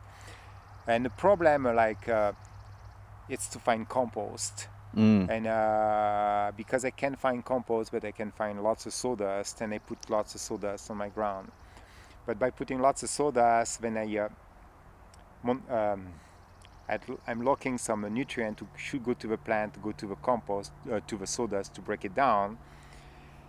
But my goal is after a few years, even if I bring lots of sawdust, it'll be a rotation where the old sawdust will give nutrient for the plant, and because my goal is to build lots of organic matter.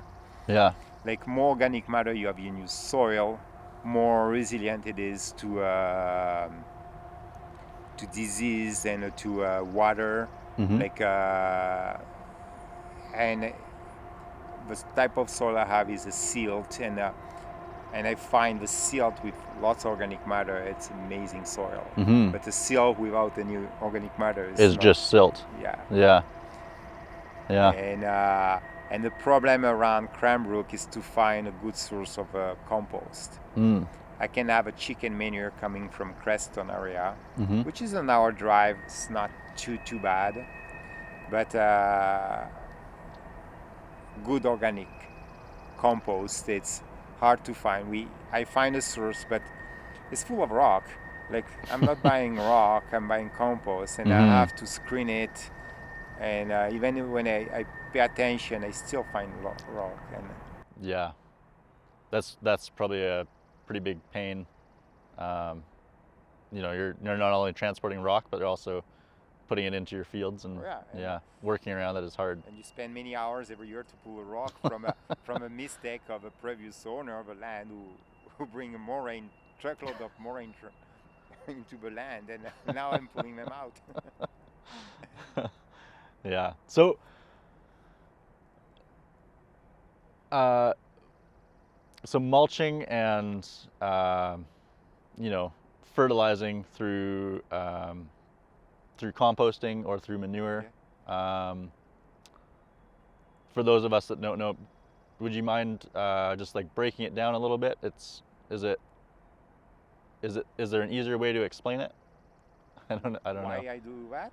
Yeah, like instead of putting like, you know, chemical fertilizer on like 20 or something, or I also use organic fertilizer. Mm-hmm. I'm using right now, it's a 10-2-0.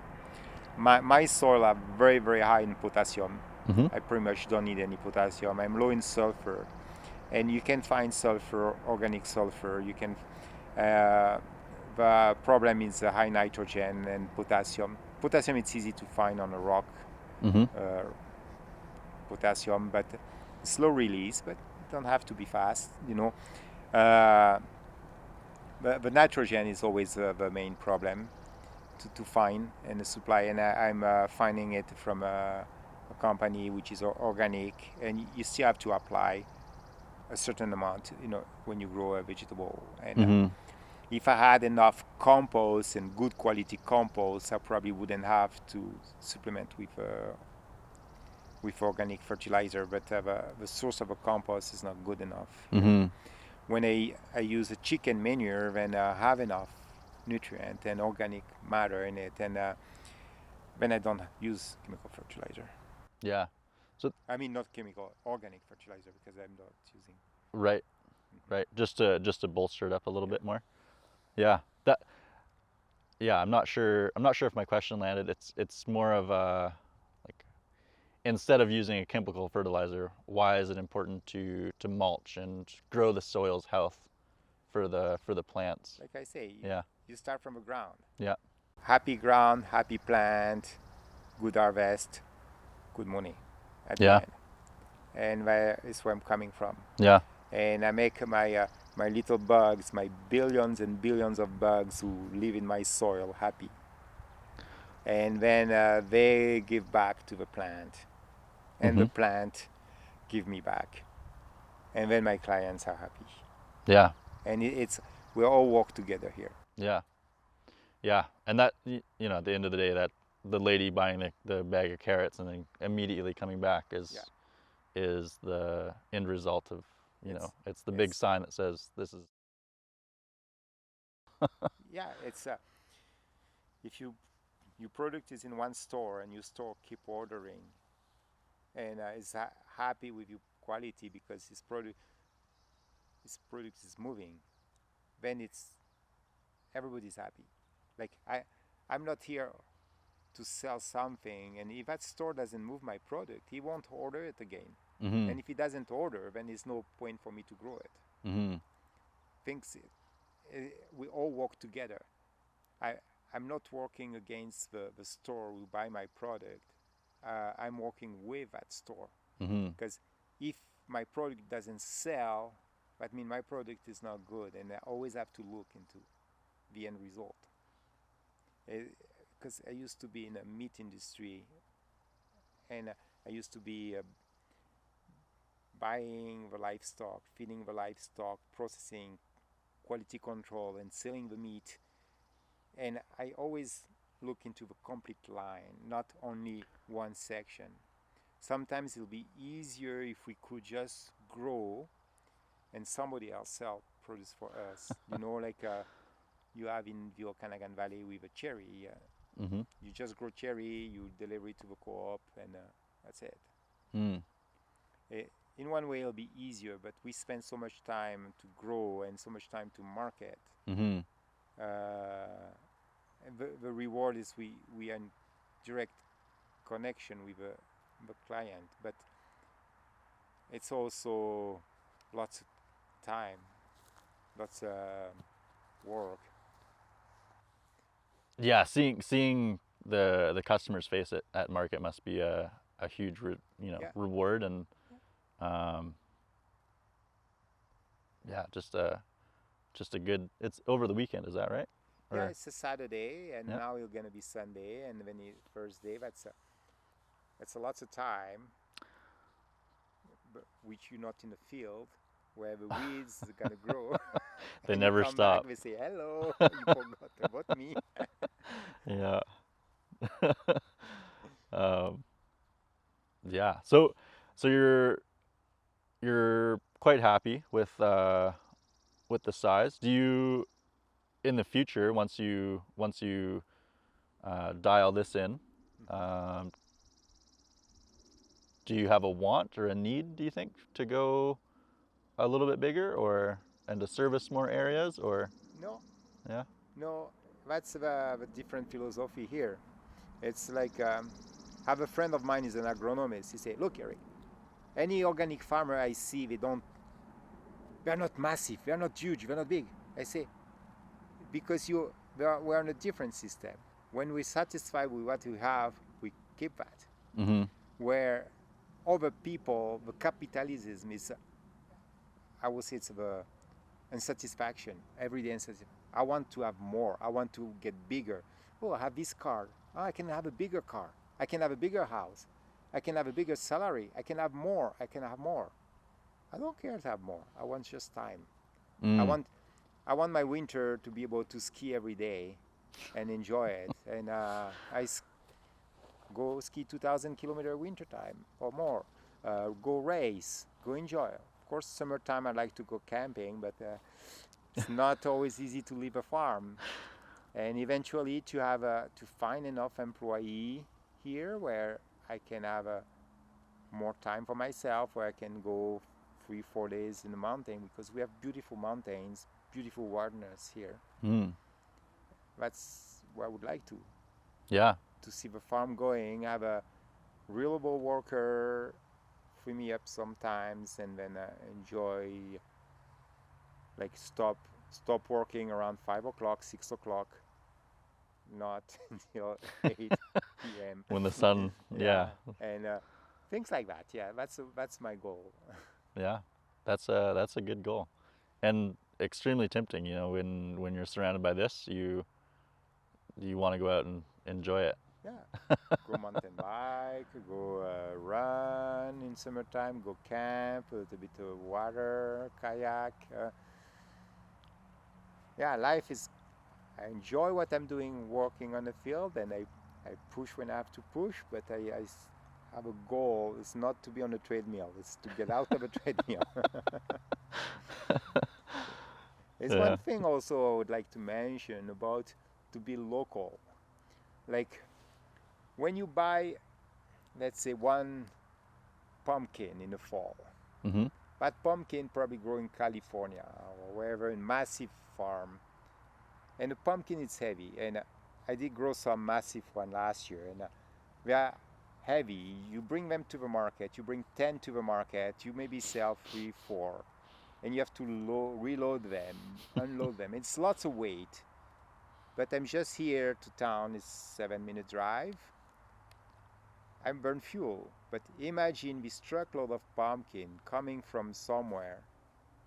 Like when people buy local, we have a massive impact on transportation, on the carbon emission, because like RVG travel 1 hour, maybe an hour and a half sometimes. It's not too much when you compare to 25 hours to go to California, or even 30 or 40 hours from Mexico. Like that's a lot of fuel. It's a lot of fuel, and yeah, and you're also eating something that's, you know, grown somewhere else in a different country, maybe. And also, when you spend your money locally to a local business, 80% of that money is still locally. Either way, spend into restaurant, bar, buying clothes around, or buying parts, it's all local. When you buy on a big chain store, the only local money who's still, the money still locally is the money to the salary to the employee. Most of the profit is gone to shareholder or big corporation, and that's called capitalism, of course.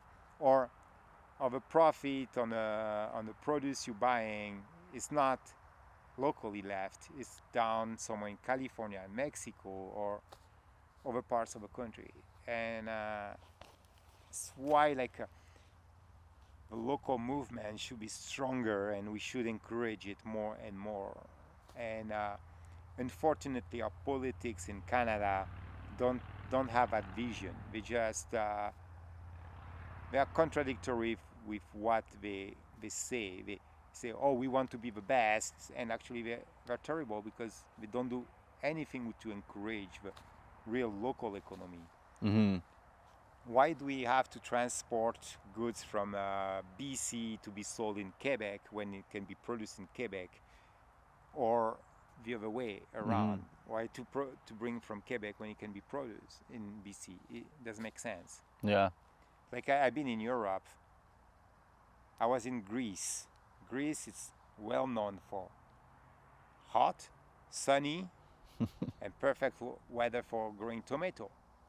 No, tomato in Greece were coming from Holland. Because in Holland they are very strong agriculture country with a greenhouse, very efficient worker. But it shouldn't be like that. Yeah.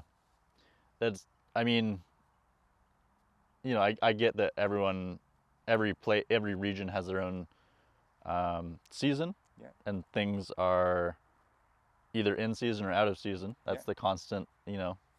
And I think we're definitely spoiled for, you know, being able to go down.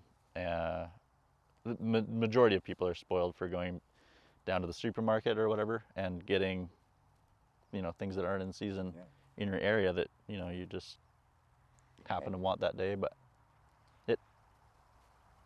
it's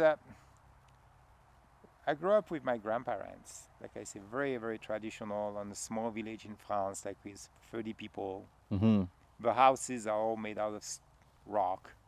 Some houses are 300-400 years old. The rock around it are old, and it used to be a Roman mine there for lead. And it's traditional. And we had cabbage, we had potato, we have lots of roots we were putting in the cellar. And winter time, we didn't have too much green. The cabbage were our greens, and we were eating our own pigs. We were raising through the summer and doing charcuterie like saucisson, ham, prosciutto, and pâté. We're doing all of our own food, and my grandma I always give an example.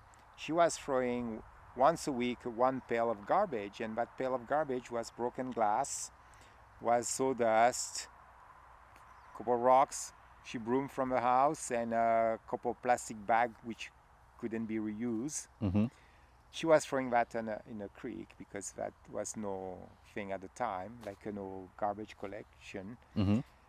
But her impact in environment was way less than a modern person today.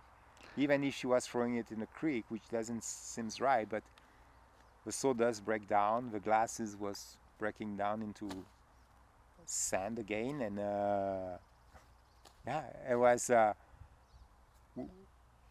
pretty much when she was buying a grocery, she was buying sugar, Mm-hmm. she was buying salt, pepper, the butter, she was making it from our milk. She was making some cheese. I mean, Yeah. Yeah. The level of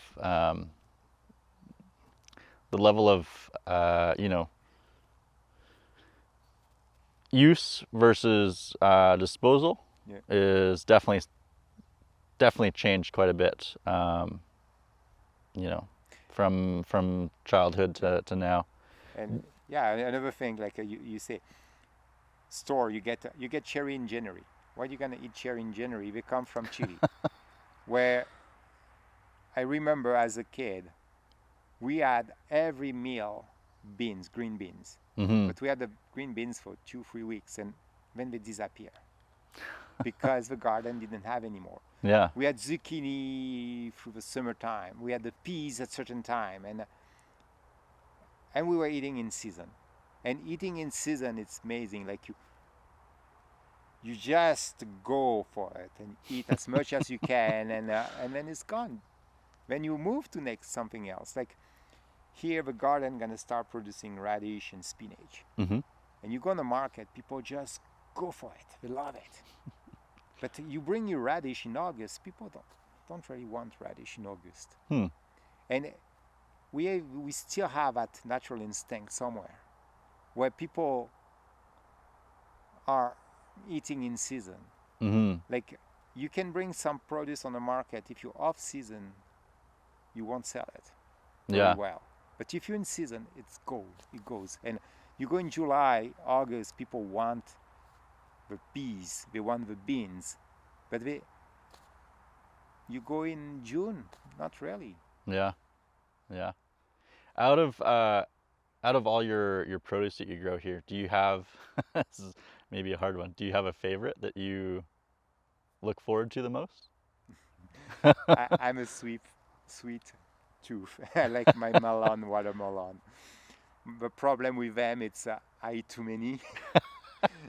Then I don't sleep at night anymore because I have to get up and go to the bathroom. It's but I still eat them because I just love it. I try to slow down in the afternoon, but a melon, I can eat 5 melon a day, Yeah. which average people will half of. I think a lot of people dream about that, or maybe don't know that they have that dream. Yeah, I don't know, but and watermelon, they're massive, and I put them in the summertime when it's very hot. You have this water. I love it, but you pull a carrot out of the ground, and then you take your shirt and you wash it and you eat like that. It's amazing. It's good. Like, or you take your peas, and now I just take the spinach of just like that. Like I don't know. I probably have this prehistoric instinct where I like to just be A bit of everything. gatherer. I'm more or less wired like that. Yeah. Yeah. That's not a bad wiring to have. No. Do you on your farm here, Be Farmin, do you have any I guess vegetables or fruit that you wouldn't typically see in your average market? Like, do you have any wacky colored vegetables, or something that comes to mind is like a lemon cucumber, or like a yellow watermelon, or Yeah. or a purple carrot? Yeah, I have purple carrot, yellow carrot. I like to mix. Yeah. I have orange spaghetti squash. Yeah. which is very attractive. Of course, melon, watermelon, which I'm the only one growing around here for now. Yeah. I like to do things which other don't. I don't know why. I never like to be in a box. And I will try things and find my way growing things. Like once I be more around here, probably go back, grow some more artichoke. Last year wasn't too good. I kind of messed up a little bit, but I like to grow what people don't grow and have a diversity in your stand. When you have a diversity in your stand, people come from one produce and they end up to buy a second one or a third one, and or sometimes they just come for one produce. But if you have it, then people take it. Yeah. And it's always nice to have a traffic in your stand. And when it seems like when you have a lineup in your stand, people are more looking to be online to buy your produce. I don't know why, but It's funny. Yeah, the market culture is very like, if you see a line or a busy stand, it's like a magnet for everyone else. Yeah. For sure. And as soon as it die off, man, it's dead for long but because my English, sometimes some people with the accent, they don't like to chat too much, and I can see it's easier for some people to communicate with some other local farmer. Or when my partner, she's here, she can chat. People very chatty, and I'm not maybe too chatty because I'm focused to move things, and I don't keep a line too long. Yeah. I try to move things, but some people are good at keeping their line. Yeah. And it's also sometimes exhausting, I imagine.